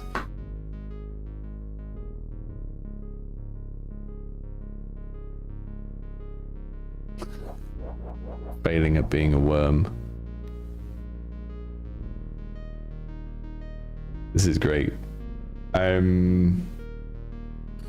Russell, are you on the? I don't know if it's Russell. I'm just gonna call you Russell. Are you? I'm a single. I'm a single piece worm. Are you on the Discord for Thinky Games, or do you follow Thinky Games? Because I think there's a lot of people there that would love this. It's just like a channel and community for puzzle games and similar things. Uh-oh. I'm gonna get stuck. I did it in the wrong order. Yeah, Alex.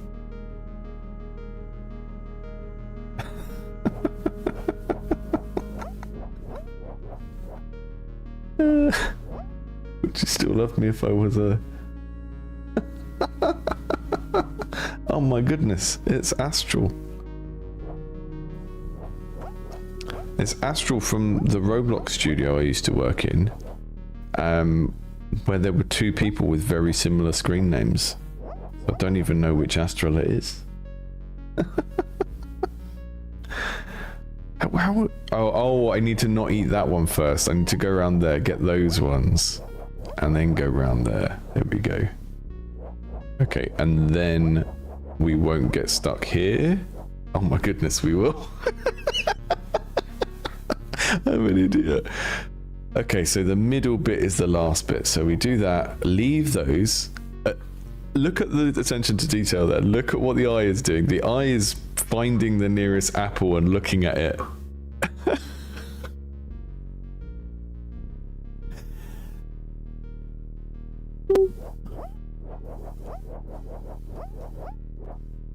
No.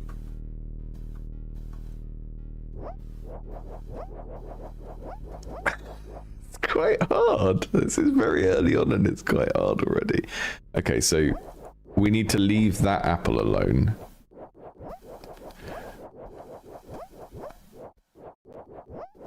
Amazing. There we go. I like the rewind mechanic as well, because part of the thing that really frustrates me about these types of games is like how backtracking works.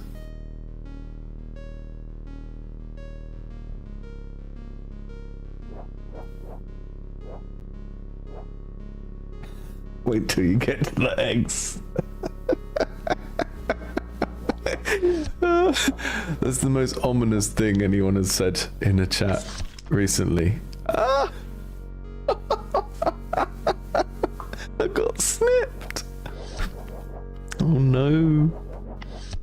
I've been snipped. But it's okay. One worm sacrifice for the other worm. Never has one worm done so much for another. I don't know how the speech goes. Never has one worm owed so much to another worm.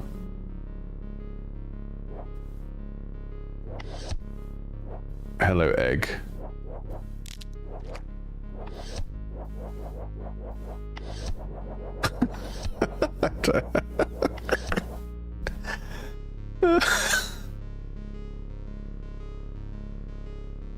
Okay. We don't want the egg to fall down?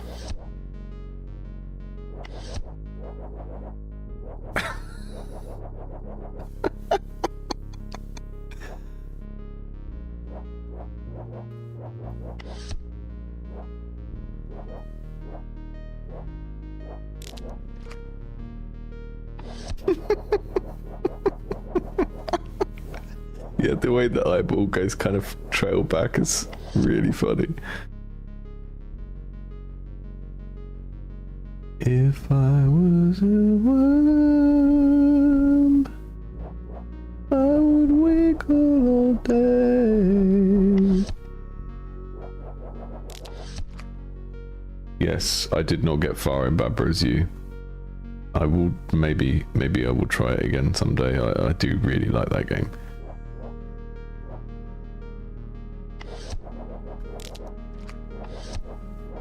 What are we trying to do here, guys? The problem is I don't know what an egg does yet. So I can't judge what I'm supposed to...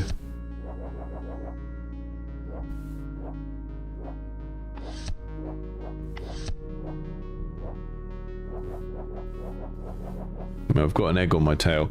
I've got egg on my tail. You know that thing people say? Oh, look at you, you've got egg on your tail.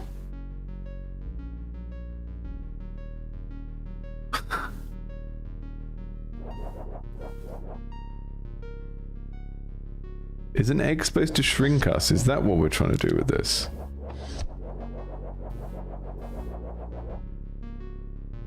Egg must go on the green button. Okay, so it's like a rock, but breakable. Okay, make the egg fall on the green thing. That's what she said.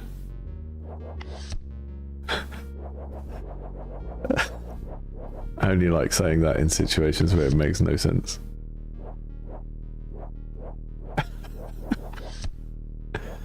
Make the egg fall on the green thing. Oh man.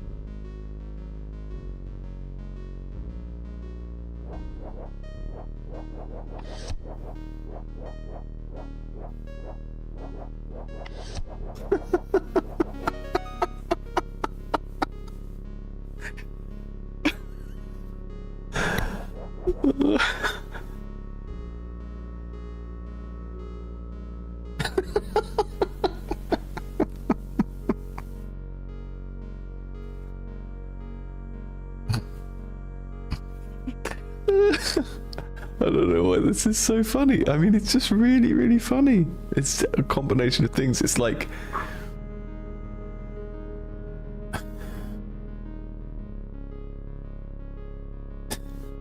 I mean, obviously the game just looks really charming and funny anyway, in terms of how all of the parts move.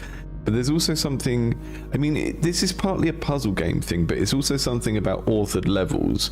Is that when you play a game that has clearly authored levels, whether they're puzzles or anything, versus a procedural game, is that you feel much more like, you know, it's that kind of classic thing of like the John Romero is gonna make you his bitch thing of like, you're much more aware that the thing is made by a human, right?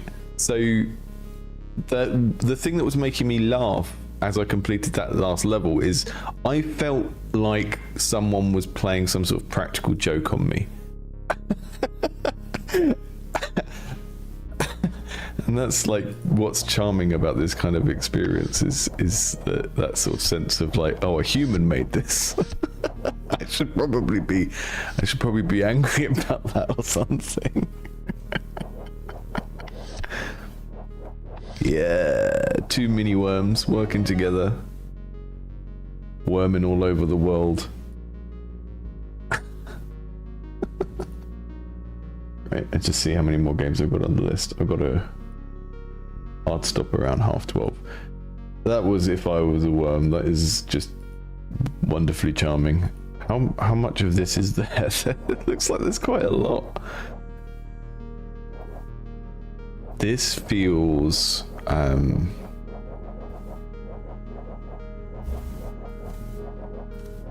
mean, this feels like a kind of saleable game already. You just need lots of stuff. You know, you just need to make loads of these. What's over here? There's a button.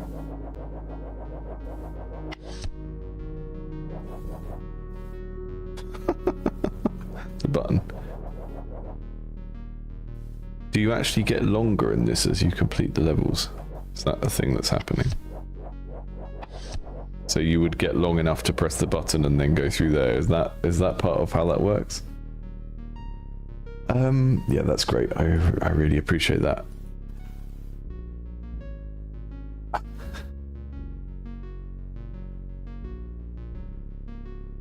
I could see that going down very, very well with the Thinky Games crowd. It also reminds me creatively, this feels a little bit like a Panic game. You know the publisher Panic that did Untitled Goose? Well, they put out Untitled Goose Game and they put out Thank Goodness You're Here. There's something about the sense of humor here, of it being like very cute but quite harsh at the same time. I'm sure there are like multiple publishers I could imagine putting out this game as like if it was a bigger game with lots of stuff in it. Really, really good. Let's check out. This is kind of more of a. Let's have a look at the store page for this. So, Cracked Where the Light Gets In. Cracks Where the Light Gets In. This is a historical game. You've been confined your whole life, peering through cracks and eavesdropping passes the time, but it won't change the world. Until the foreign military threatens your home and forces you to act. Solve a cozy and fiendish detective mystery, making logical deductions from limited perspectives. So I don't know how long we're going to get with this to be able to get into the deduction, because it looks quite dense. This might be the sort of game I look at for a couple of minutes and then schedule a longer stream for, because so this is someone who joined the Discord and that's why it's on this stream. But I had this in the Indies Under the Knife queue a long time ago. The description looked really interesting, and then I never got around to it. I think it maybe when I went to schedule it, it had been taken down or whatever.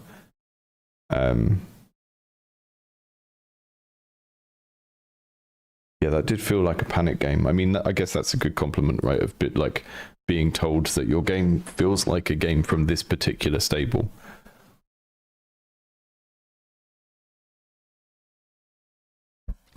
And you know, if you want to self-publish your games and all of that, then totally fine. But we're not anti-publisher here, because I think most of the anti-publisher talk you get on Game Dev YouTube is a cope.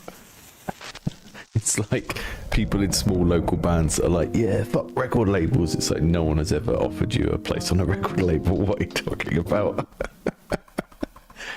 Obviously, there are nightmare things that have happened to people through games publishers and lazy publishers that do no marketing and all that kind of stuff. But a lot of that just comes down to lessons learned about doing business and contracts and stuff, and not being exploited by bad contracts, which can happen in any sector.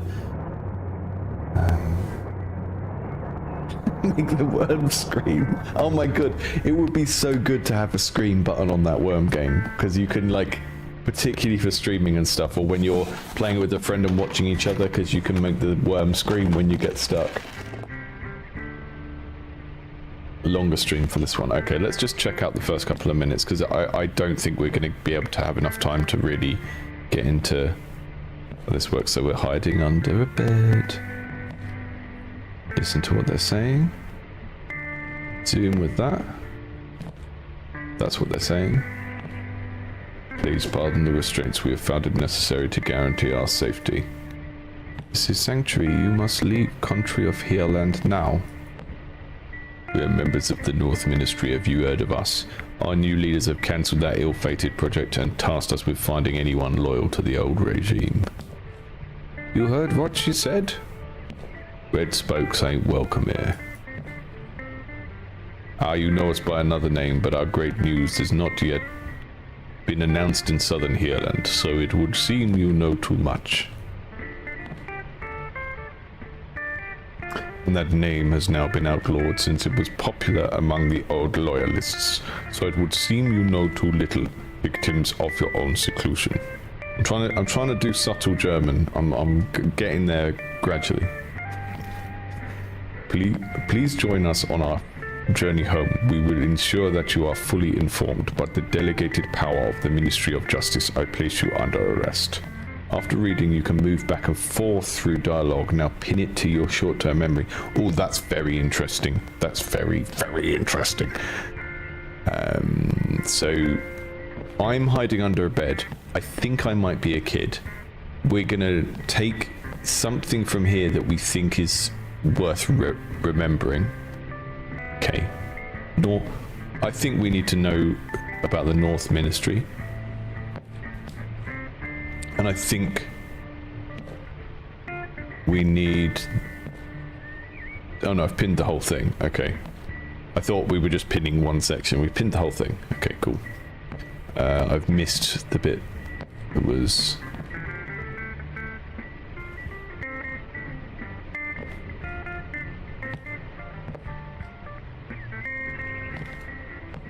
So it's going to be a sort of board of making connections.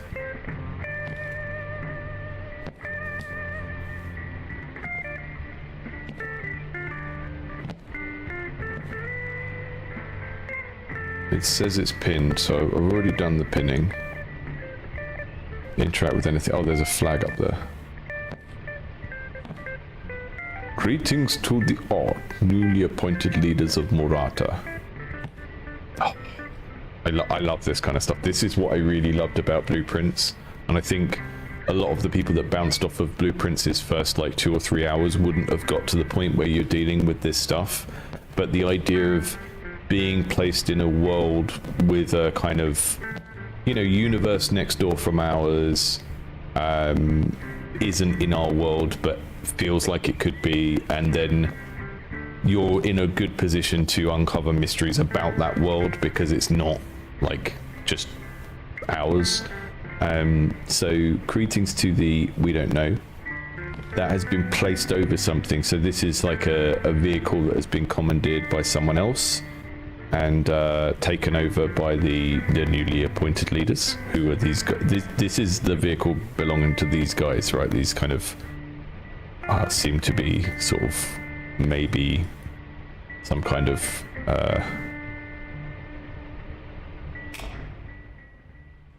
hold these words and pictures in your memory. Think, make it make more sense. Pull the cord to begin. Okay. Yeah, some sort of authoritarian guard during a regime change. Select answers. Who is being restrained? Mama and Papa. Who is interrogating? Soldiers. Who is telling them to leave? Mama and Papa. I live in Murata. Oh no.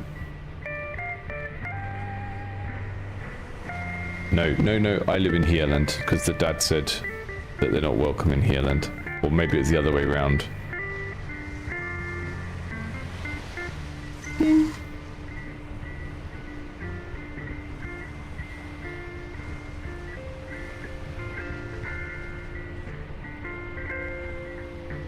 Did I win? Sandmeyer is telling them to leave. Okay, I got it wrong, so...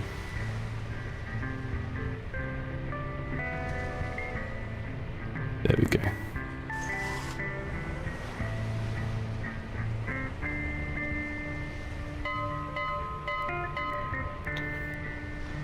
The country I live in is called Ireland. The soldiers have been tasked with arresting loyalists of Murata's old regime. Sandmeyer looks after this hiding in the sanctuary. Mama and Papa are being arrested.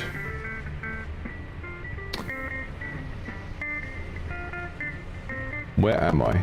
The country I live in is called Heerland. What's happening?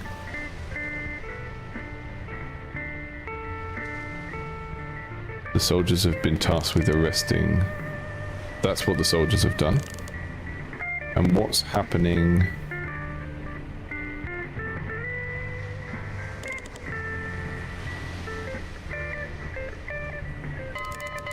This is a really cool sort of... It's kind of reminding me a little bit of the thought cabinet in Disco Elysium. Not how it works, but just like that idea of making an interface that is meant to represent someone's cognitive processes, you know? Because we don't often get that. We get like experience bars, and it's like your character has learned something, it's been abstracted into points, and now you choose a new skill. Whereas this is kind of creating a wholesale interface that, you know, obviously it's got some physical representations of boats and stuff, which is really neat in its own right. It makes it, gives it this kind of board gamey, scrapbooky feel, which feels like it fits into the world very well. But the way that it's taking a lot of stuff that that could be incredibly text heavy and not very tactile, and creating this kind of charming, childlike innocence way of showing how a young character is processing a situation that they don't understand. It's fantastic. I'm going to stop and I'm going to do a full stream for this next week at some point, because I want to play this properly and really dig into what's going on with both the game design and the world building here. Like I said, had this in the queue for Indies Under the Knife last year, had it queued up at one point, went to play it. I think maybe it was at a point where the demo had been taken down or something. Yeah, really just want to give this a bit more time, because it's going to be hard to get anything else out of at this stage. But this is very cool, and I don't want to play any more of it unless I can play a long session of it. So, hello, mic is clipping. I mean, I can bring that down a little bit. It's in the yellow. It's because I've got, I mean, if I put it down here, even though it's quiet, it will sound like it's clipping, and that's probably just the way I've got the compressor set up. And my German accent, I was kind of trying to do Christopher Waltz, but my go-to now. Herzog doesn't really have a German accent. Herzog has like a made-up accent that no one else has anymore, because he spent so many years living in different places. Ghost Eater, let's check this out.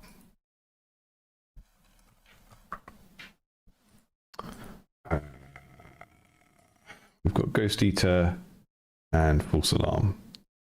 False Alarm we've had on the stream before. Has anything changed? So we'll come to that we'll play that while, because that's a browser game, so we'll play that while Ghost Eater is downloading. False Alarm, I've got some notes here. You played this on stream before. I've removed some of the levels you already finished. That's nice. Okay. Your feedback last time was generally positive, but you were looking for more variation in gameplay and the environments. I'm looking for feedback on how fun it is to navigate the levels, and if they're too confusing or not interesting enough. Downloading is probably going to be better. Okay. I mean, we're going to have sound issues across the board today anyway, because it's the first time with the new setup, so I will try and play it in the browser.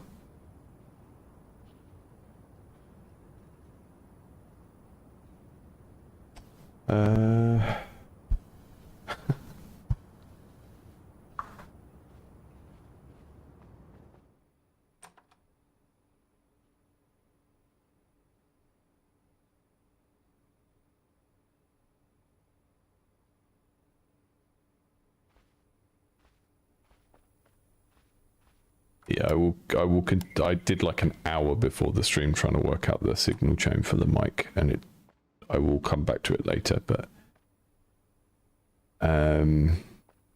it could be something like the noise suppression or something. The thing I really hate about Streamlabs is it doesn't allow me to use MIDI to control the volumes of stuff as well, which when you're doing like multiple game streams is annoying. This is a checkpoint. Okay. You can knock on the door to get the guy to come over. Oh. Hey. were talking before when I streamed this game before about how important comedy is in stealth games a lot of the time. And this game does it really, really well. I feel like we've pulled the camera out so that we can see more of the level, which is probably a good shout.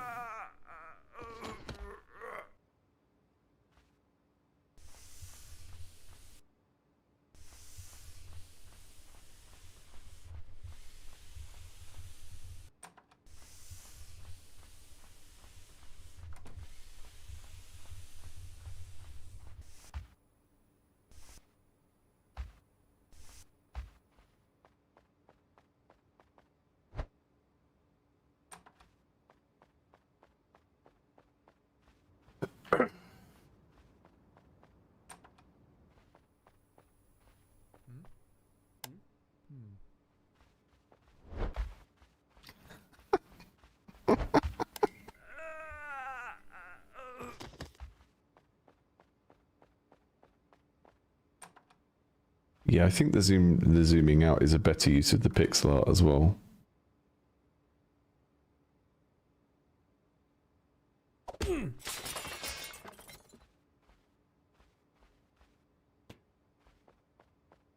What's that?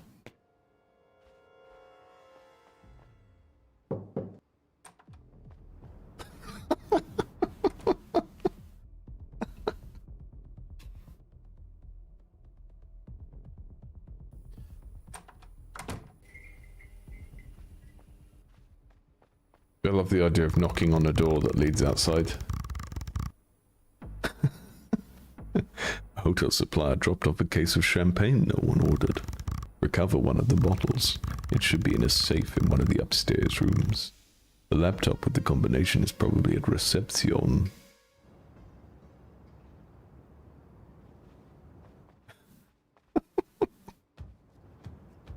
Ooh, find the combination for the safe on the laptop. Ooh, that's great. Can I fall off? Oh, I can fall off. Yeah, it's great. It feels like a really nice midpoint between just a real trad stealth game like a Metal Gear Solid and something like Gunpoint, which, you know, is its own thing with its kind of programming game thing that it does, but hacking game.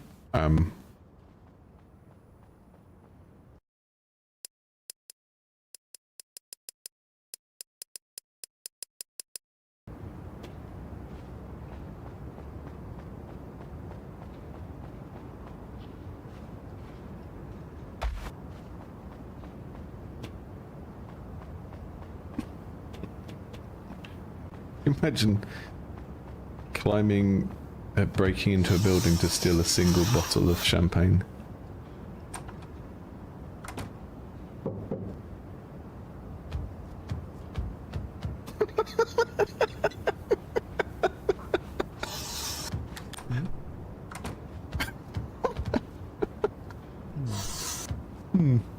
He's such a dumbass and I love it.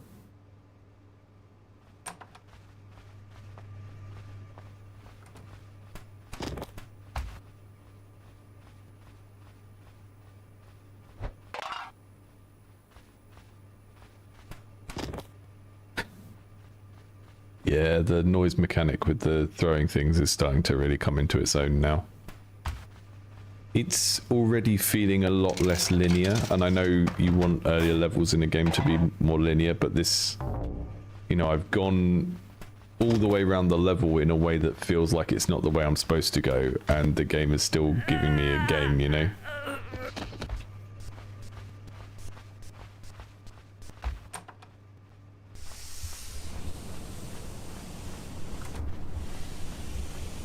You can have a little nap out here. What was that? What was that?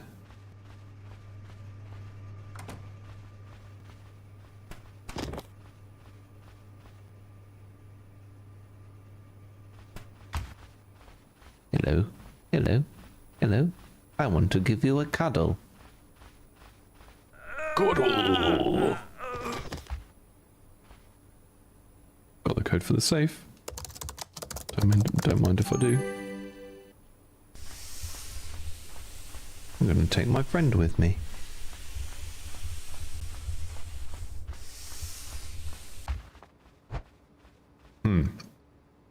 Not in there.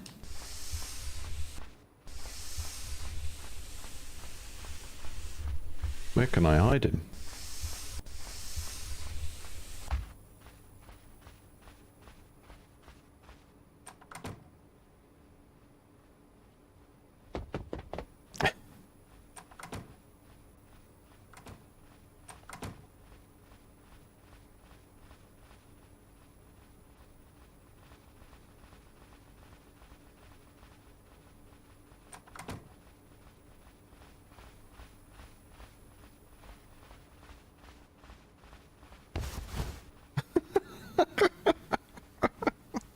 Little feet sticking out.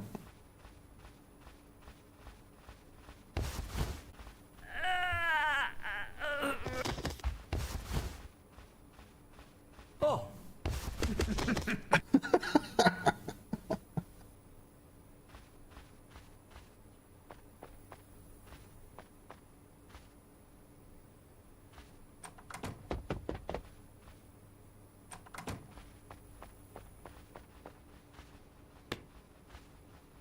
Who left this here? Oh.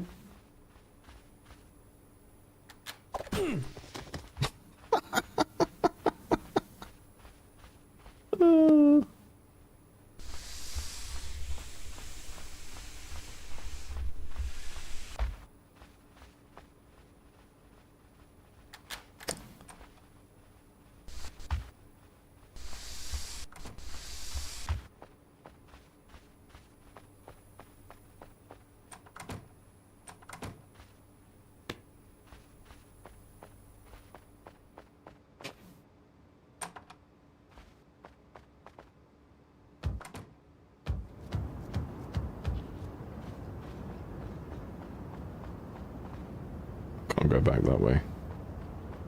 Don't think I can anyway.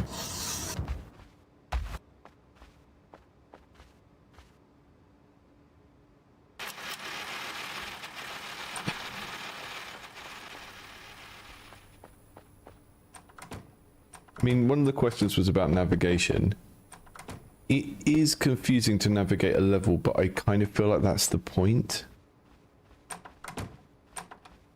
Like that moment there, right? Of opening that door going, oops. That's kind of the point of the game, it feels like.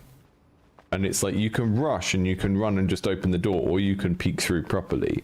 It kind of makes the game feel like a little, like a Lift the Flaps book or something, which is very, makes it very charming. And it feels, yeah, like I said, it feels a lot less linear than the first set of levels I played. Just because of the level of complexity and it being a bit more, you know, there's a bit more kind of like you can do things in different orders and try different things out and stuff like that. Okay. So I need to go to that room with those two suits in.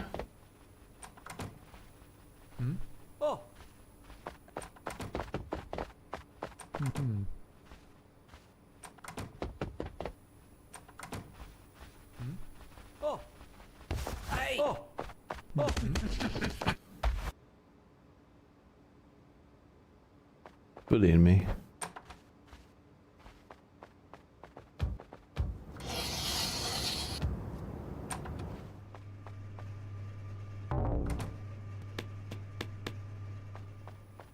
You can put a coin in the drink machine to get a drink to throw at people.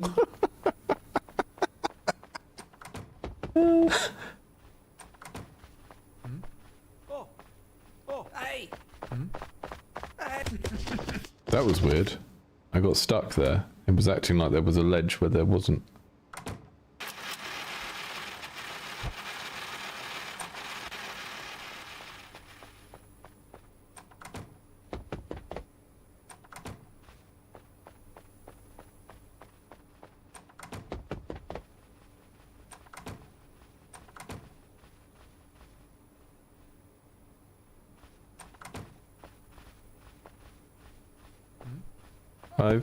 There's something weird happening here where there's like a fake wall.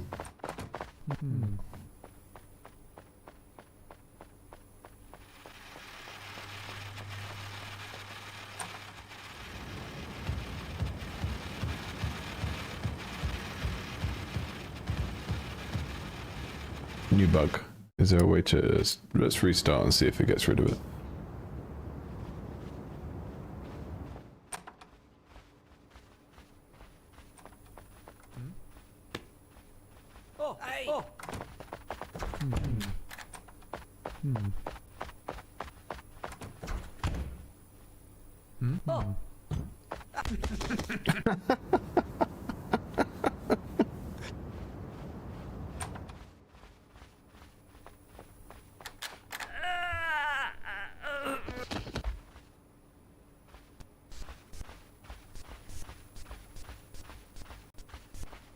Yeah, the highlight is a bit extreme.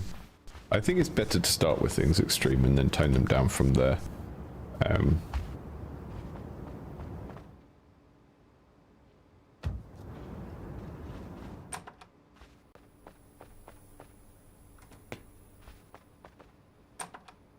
It was definitely needed because it's not like an abstract environment like a dungeon or a spaceship where you know, it's a real place, so you have to know what's gameplay relevant and what's not.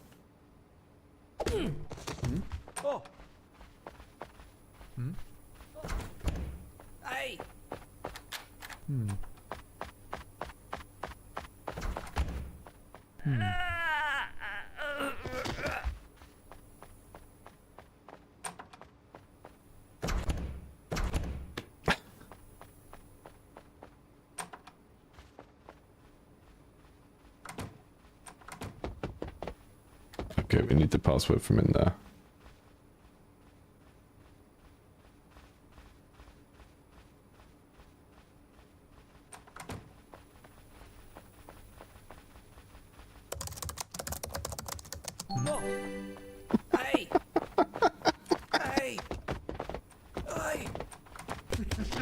Oh.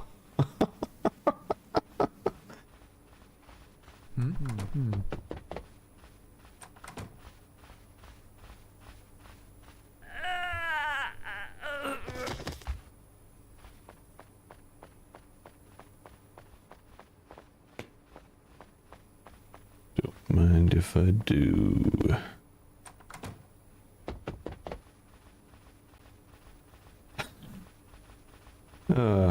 There's a little bit of a predicament.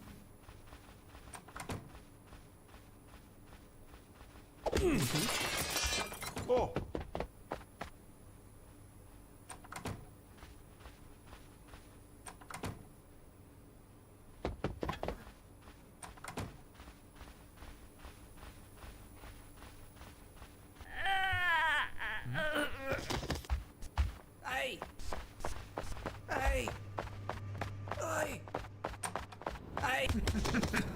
The voices are fantastic.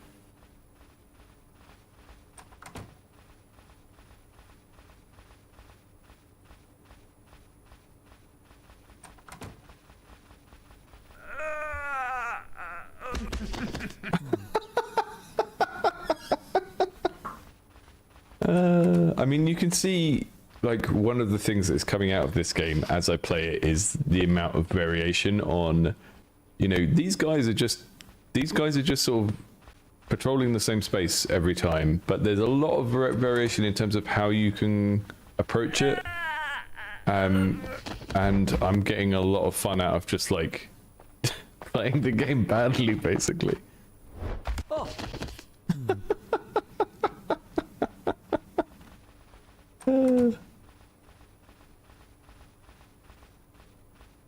They're badasses. They know so much kung fu. I've seen all the movies. He always looks like he's punching his mate. It's just like, I'm strangling a guy, and then his friend runs to his rescue and starts punching him in the stomach. The classic maneuver.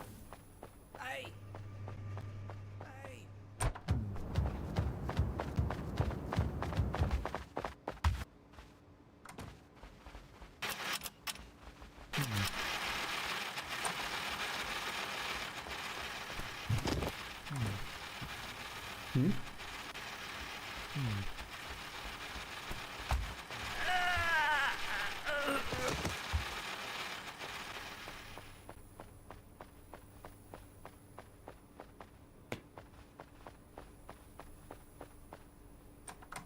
we can't go up from there. We have to go down to where those two guys are. But at least I've got a crowbar now, which is probably going to be helpful for this.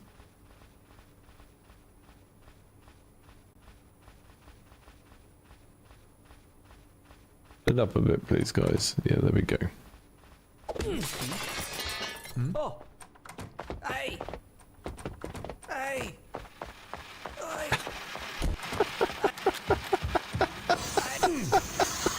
Yeah!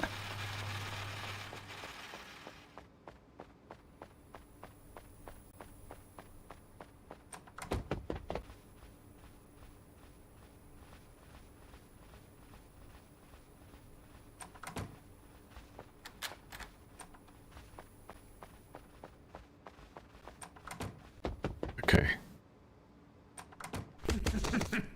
Those guys you can't strangle, right? That's how that works. The guys in the suits are like harder kind of secret agent dudes.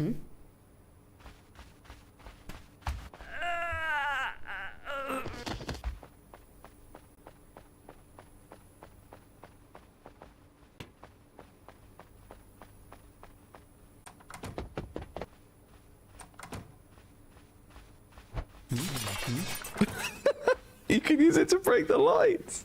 Oh, that's great. I didn't hit the guy like I wanted to, but I broke the lights. I am Solid Snake now. We're ready. We're gonna get that champagne.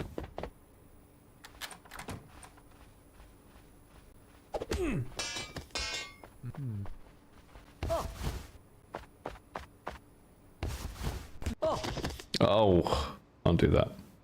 Absolutely can't. Can't approach them from the front even if they're doing something else.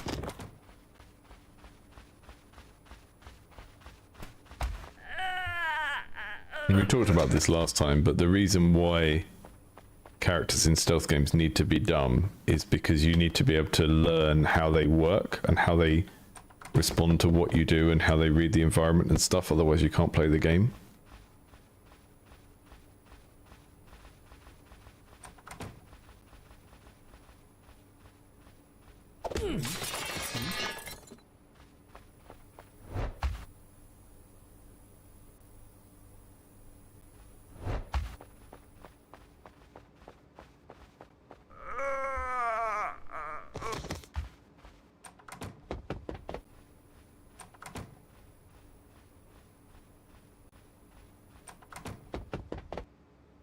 Where's my trusty crowbar gone? Oh, there it is.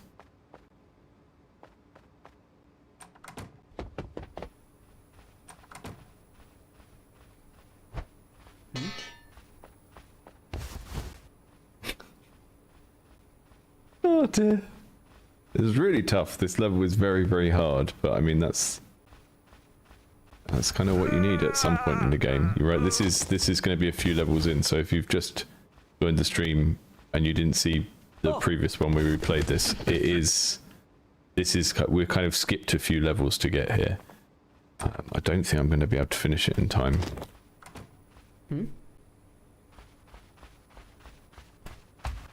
But maybe that's a good thing. I think, you know, for a game like this, you do want people to be retrying a bunch of times.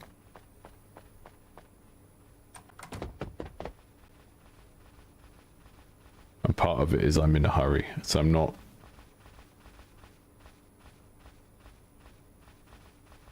playing as carefully as I should do.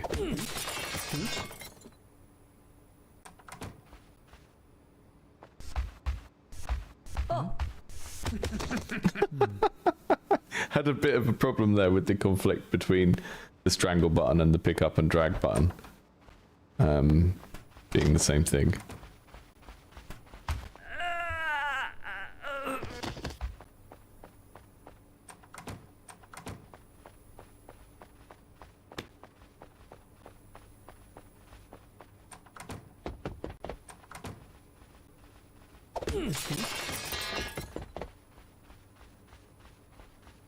Oh.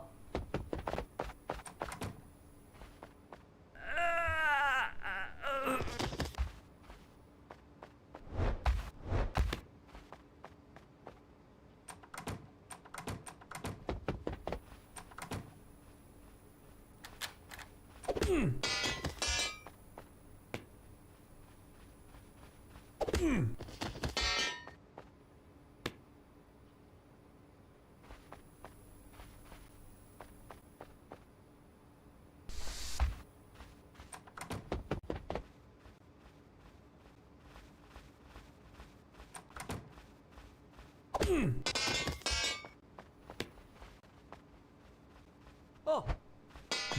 Ah, crap.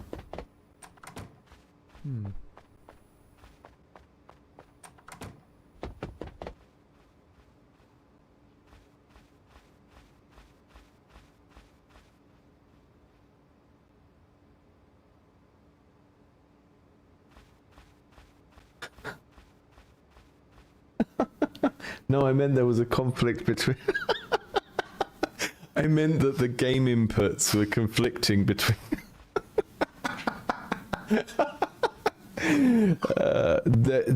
the Y button is used both for strangle and pick up body, right? And in that situation, I would have thought strangle would take precedent, but pick up body took precedent, so...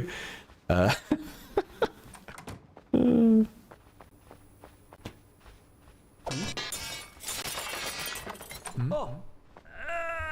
Yeah, I'm gonna end there. I was doing so well. You have to, you hit a point where you do have to play it a little bit more like a reaction action game. Once you get kind of deeper into a level, you have to sort of take riskier moves, and it's quite satisfying getting into that little flow of doing all of those sort of things in sequence where you can't kind of break and hide for a moment. It's neat.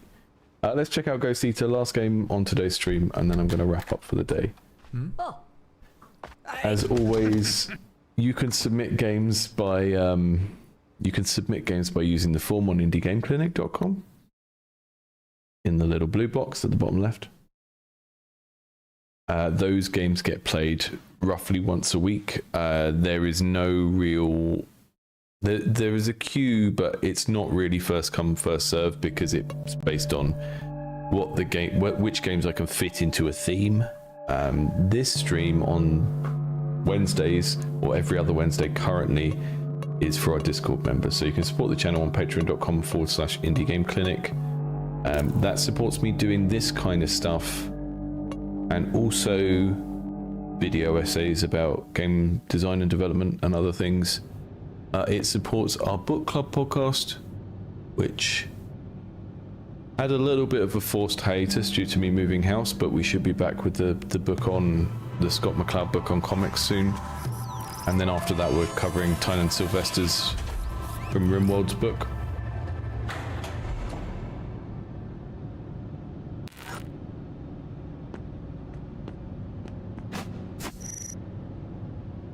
X to attack. Attack 5 times in a row to execute a final strike. Okay, cool. This looks really cool.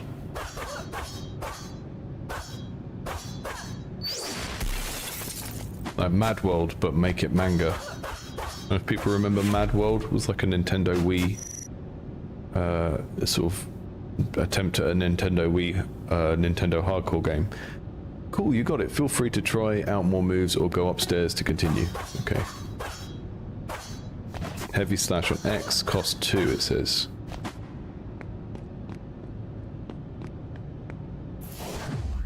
Oh, holding LT lets me use these special moves. One is linked to the slash attack, and when we've got a gun, we've got a dash on B, which is where a dash should be.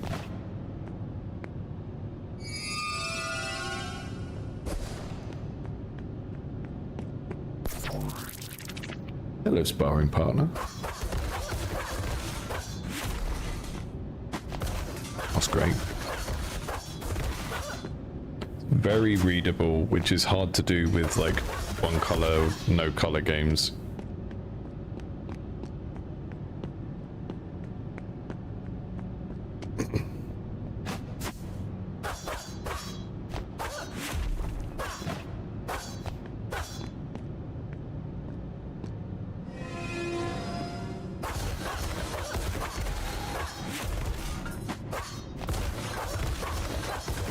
feels pretty great as a sort. I haven't played a DMC game since like literally the first 2 Devil May Cry games, but it just feels kind of very, very classically intuitive as one of those. You know, you can tell what we're going to be doing here. We're going to be doing combos and like juggling enemies up in the air and stuff like that. The art style and the gameplay work really, really well together.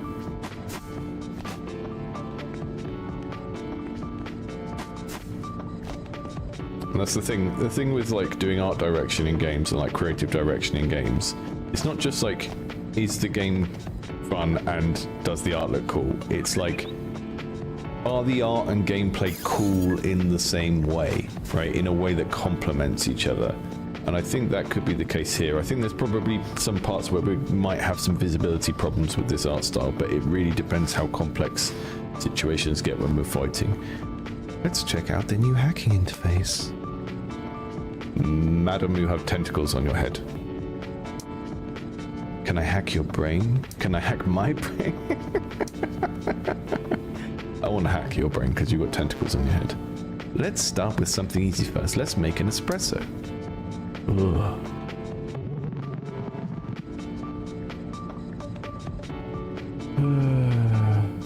Is the dev in the chat for this one? I don't know.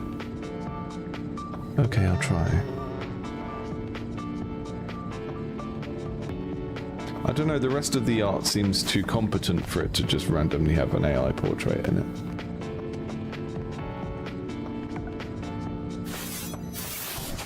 So I'm kind of trying to judge this game for what it is. So I personally would usually never play a 2-color game because I just find them too hard to look at, but I think this is incredibly well done. Left to navigate the network in hack mode, B to go back at any time. Okay.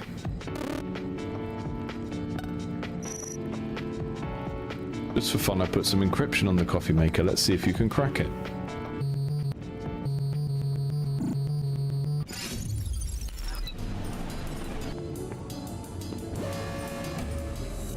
Okay, so we've got to fight stuff in the coffee maker encryption. Amazing.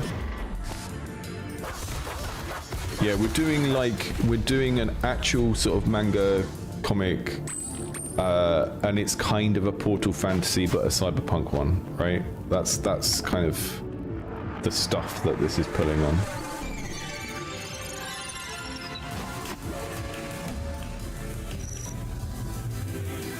Yeah, cool.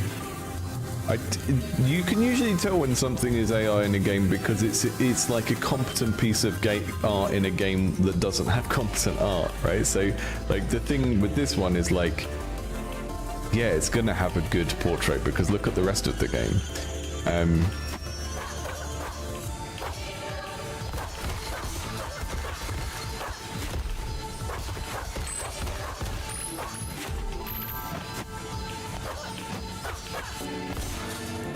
Problem that a lot of people that like AIR or, you know, excuse themselves using it don't get is not, oh, like, you have a lack of skill and you should learn to do something better, which is true, right? But it's often that the lack of skill is also like there's a lack of taste, and like people just put things together where it's like, oh, I've got this very like highly polished piece of art out of an AI thing, and I'm going to put it with this other stuff that it doesn't go with. And it's like, well, if you keep your art, the art that you use, appropriate to your skill level, then you won't end up with that problem because you won't be making weird taste decisions and putting things that don't go together, you know?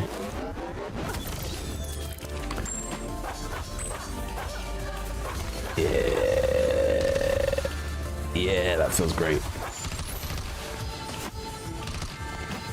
That's some really nice sort of like jump locking when you shoot. The camera movement feels reasonably intuitive, like I'm not fighting with it too much. It seems to just be doing what you would expect it to do.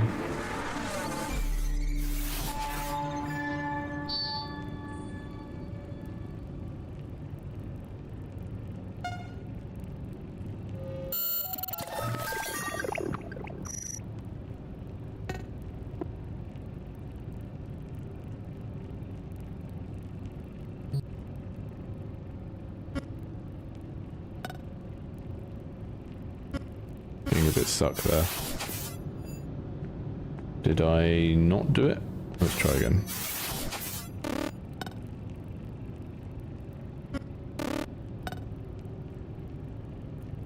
That's the security camera. This one, press A and it says no actions available.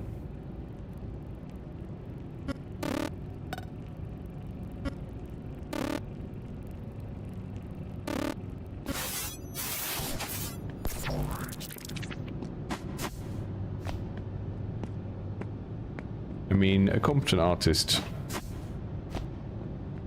usually won't want to use AI. I can see how they might want to use it to automate really boring parts of their job, but I don't know, I saw one on Reddit yesterday where it was just so obviously like they'd hired an artist and the art was, it was the kind of semiotic problem of like the machine doesn't understand the vibe you're supposed to. It was a fishing game, right? And they'd made the fish that you were supposed to catch look like a particular way where they weren't appealing, and it's like you can't. If you're describing to a person like, oh, make these fish look like delicious things that you want to catch and cook and eat. So that's a very qualitative thing that doesn't describe how something looks in a very clear way, right? Perfect. What do you think? Was I there, or what? World's most complicated way to make a coffee master. Since this is a demo, I'm going to skip ahead. Okay, that's nice. Your partner Aaron went missing inside Cruisenal ETI. We're sending you in to try and extract him. I'll put you on the train headed there now.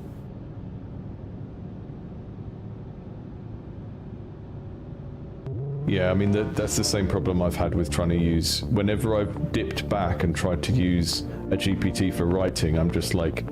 I just look at it and I'm like, what the fuck are you talking about? It does a good impression of competent writing for someone who doesn't understand the subject matter or doesn't understand writerly style. If you understand either of those things, you'll look at it and you'll just be like, what is this saying? Like, the last time I had it, I tried to get it to edit a script for me. And I said, show me every paragraph and then show me your edit and show me the original paragraph that you're editing it from. And ChatGPT lied about what I'd written.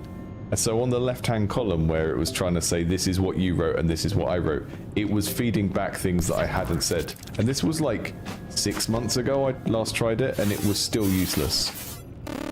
Because it's not actually making meaning or interpreting meaning. It's only doing things based on linguistic proximity and chance. So it doesn't really understand what it's talking about. And even when you give it a really direct instruction like that, like, don't change what I've written and then edit each paragraph down so it's more concise, it changed what I'd written and it inserted loads of stuff I hadn't said. And it was like, yeah, it's just shit. It's, you know, unfortunately, you know, loads of people are losing their jobs and stuff to a technology that isn't actually doing as good a job as they would. And the people who are in charge of making those decisions are not qualified to, and that's why they hired people in the first place. Because what you lose when you don't have an artist on your team isn't just the hard skills of creating the art, it's also the taste judgments that they are better at making than a technical person is. Right, we're going to have to go in the computer, we're going to have to unlock that door. So I need to navigate this, and I need to go onto one and like go onto the door front, inspect that, attempt to hack. That will give us a new combat.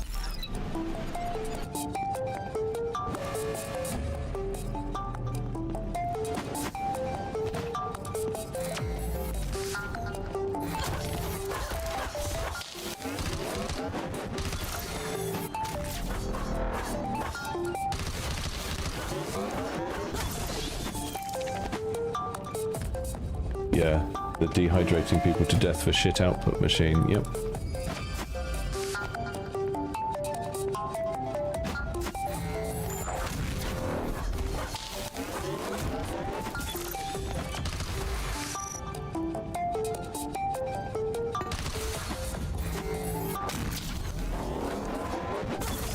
I think the game dev hobbyist community really has a problem with seeing itself as a hobby, and that is why you get so many people that are very quick to justify doing these things. Whoa, who are these guys? Pick up daggers. Pick up burst. I think I want daggers. I want daggers. Amazing. We've got loads of variety here in terms of temporal upgrades auto equip.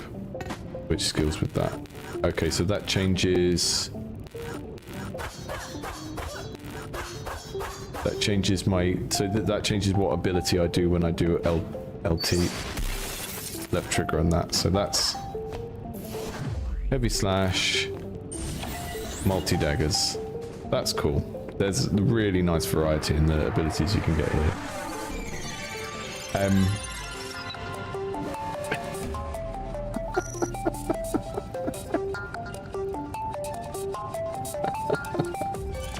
Yeah, this is setting the new bar. If you're going to make me do a pick 3, then there better be a cool wobbly guy there.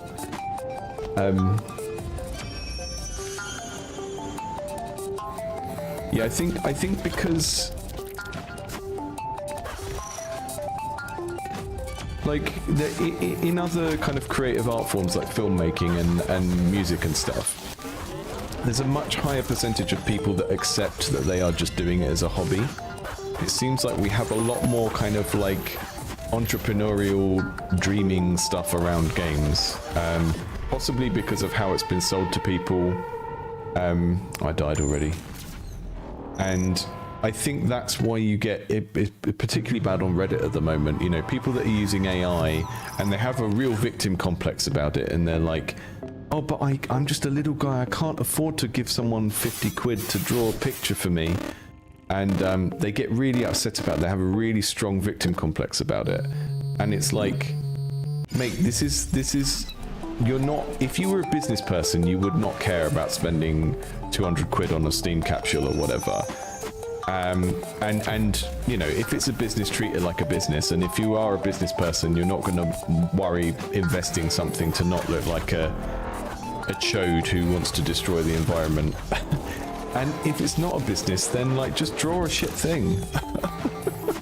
That's what I do. I just draw a shit thing, and then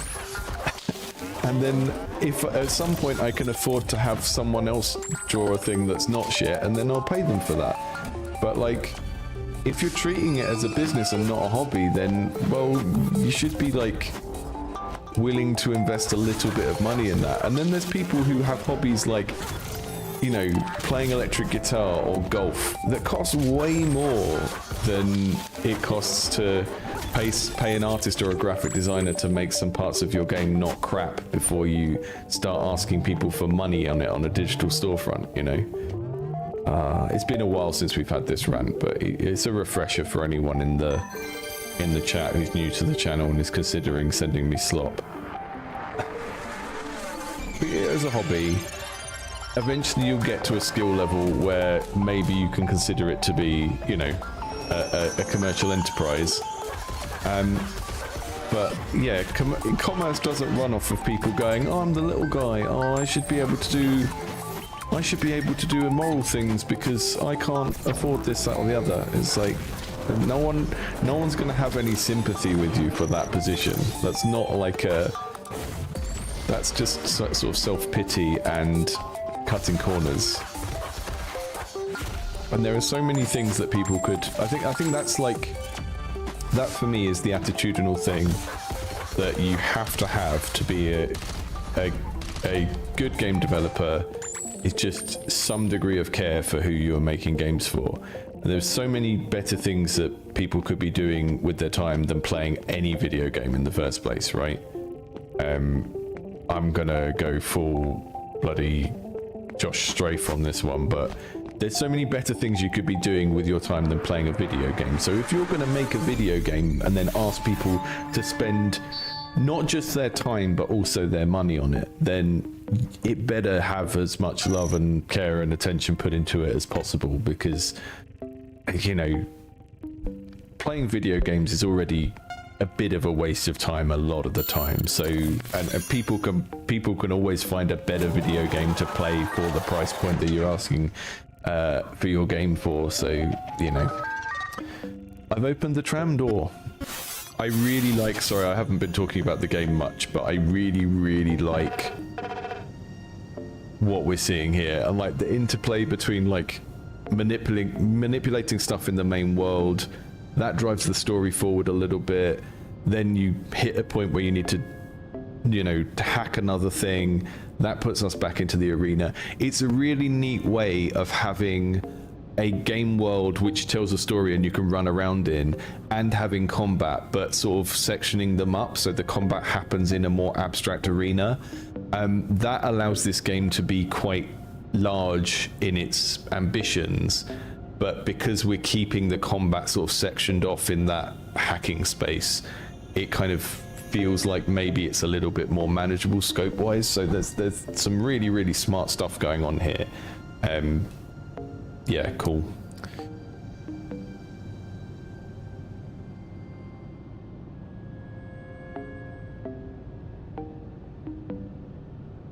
People can smell effort. Yeah, I totally agree with that.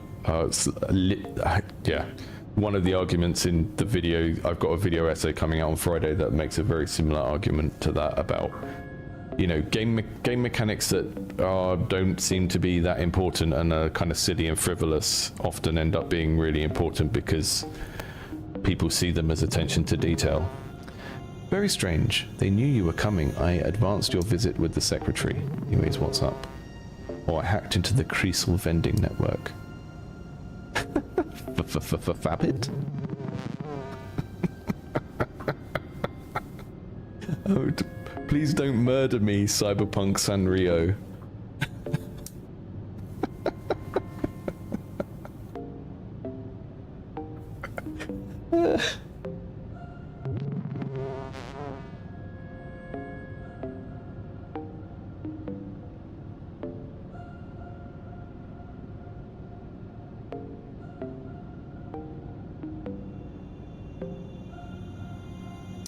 Right, we're gonna do one more combat and then I'm gonna log off.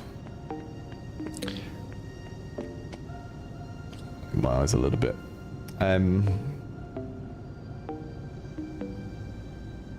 It does look very cool. I love the way, you know, you look over there and it's kind of like a slightly shaded grey.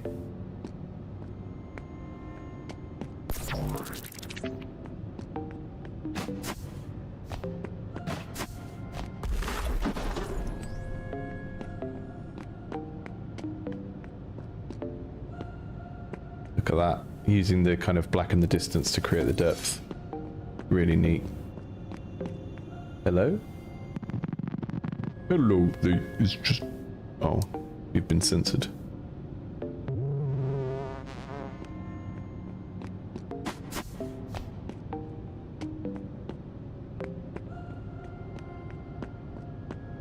Yeah, I'm being flippant when I call games a waste of time, you know.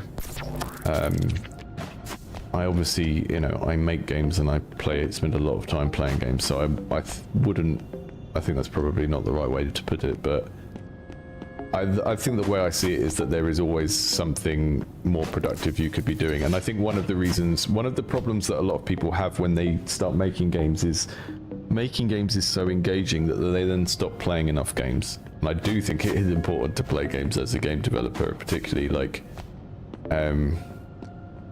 you know, so many of the games we see on this channel is just like, have you played games in the genre you're attempting to make a game in? Because a lot of the design problems you're seeing are from just not copying the genre well enough. You know, like with this, we get into combat and everything about the controls and the way that the character moves feels familiar because it is such a good kind of DMC, Bayonetta, whatever, you know? And people that jump into games without playing them enough often don't. You know, like every game you make should probably be an homage to some other game in some shape or form.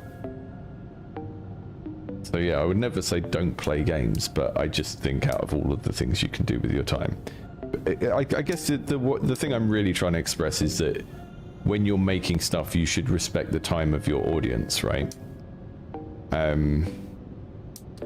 Did you notice the bridge just blew up?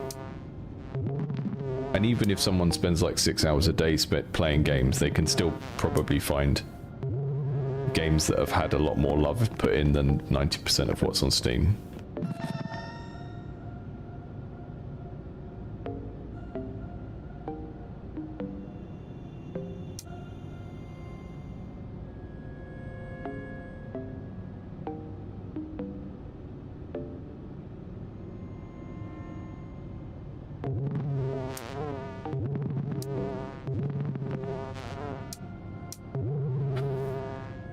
You didn't notice. We've just been having lots of things blow up lately. I haven't had, you know, I haven't been paying super close attention to the story here, but it seems very well delivered. And what I like is that there's lots of breadcrumbing of, like, we're being given information about stuff that's happened in the world, but we're not being told the context. And that means you kind of have to put it together in your head. So there's some kind of... Ah, the Fabbit allows us to buy things. Rain of needles.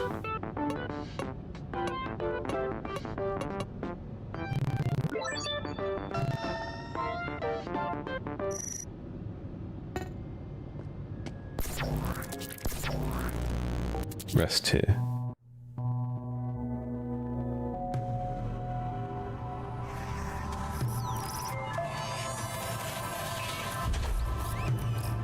I love to sleep in my government mandated tube.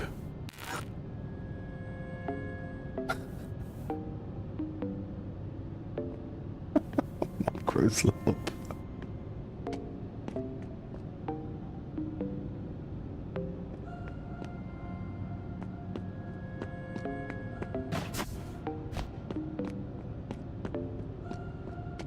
So it seems like we're going to have to do loads of hacking because lots of things in the city are kind of gradually getting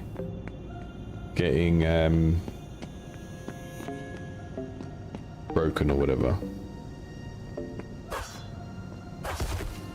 Am I supposed to beat him up? I can.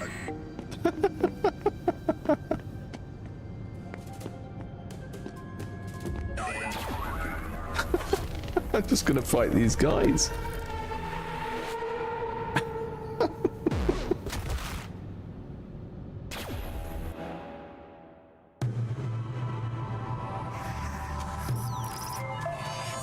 We're going to do a fundraiser to get a tube for Smug.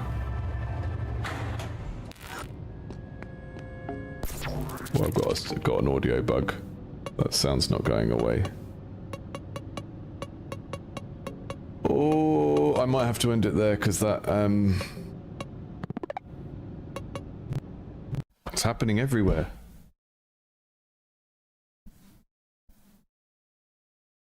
Well, that's weird because it's not showing up on... I've got like a... It's not showing up on Streamlabs as going, but when I died there, the game made my sound card go brrr, and it's continued to go brrr after I've shut the game down. That's cool. That's Ghost Eater. Like I said at the start, I will go back through the stream VOD as soon as we're finished, and I will put timestamps on them, and I will put the links with the timestamps. If you're new to the channel and you've been watching back any of my old stuff, a lot of the older streams, I didn't do that, and I don't have the links anymore, but I'm trying to get into the habit of doing it immediately after the stream now, so I'm going to log off and do that before my afternoon calls. Thank you all for joining today. We got through quite a lot, actually. We got through nearly everything. Smug, I don't think I didn't do Atomic Lance because I had a Steam link and I didn't have any way of getting into the game, because I think all the times I've played it previously have been on itch. So...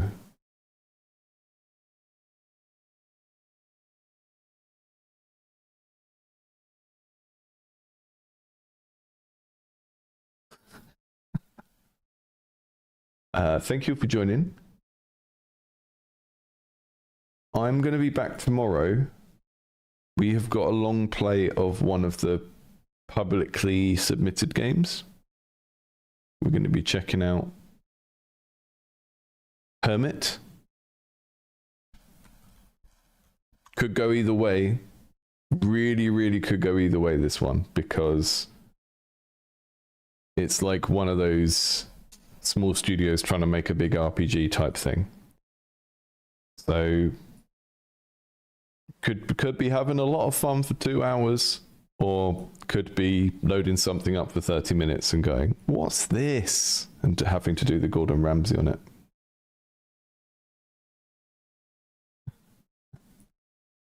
What's this? But we'll see. Has Crabworks Game Studios done anything else before? No, they haven't. So that's the first thing. It's similar to Fallout 4, Steam says. Similar. Could go either way. I like a could go either way. They're the ones I get most excited for. Because the ones that... this game looks like it could be good or it could be awful, right? And that makes me excited because I know that either of those things could be good. The worst streams are when I think something looks amazing and then it's really disappointing in a particular way. I did make a playlist for that. So I've been zhuzhing up the channel. You'll notice everything's got these little borders on. It makes the channel look nice regardless of whether you're on day mode or night mode. There's also a little bit of a color code. All of the video essays and shorter things have pink. Well, say shorter and then they're like 40 minutes long. And the streams have blue. But I did make a playlist called Tough Love Time, and it has stuff like another disappointing solo RPG and what's missing from this demo. I know some of you love that kind of stuff because the numbers don't lie. It's the stuff that people click on. They love the negative stuff. And I made a new to game dev start here playlist. You can tell it's for people who are new to game dev because it has Hollow Knight on it, a game that I still refuse to play. But Hollow Knight thumbnails are important in the game dev YouTube space.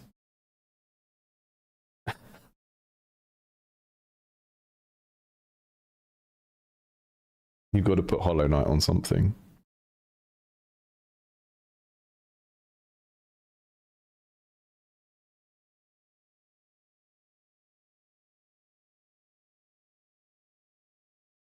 Right. Thank you for joining, folks, and I will see you all soon.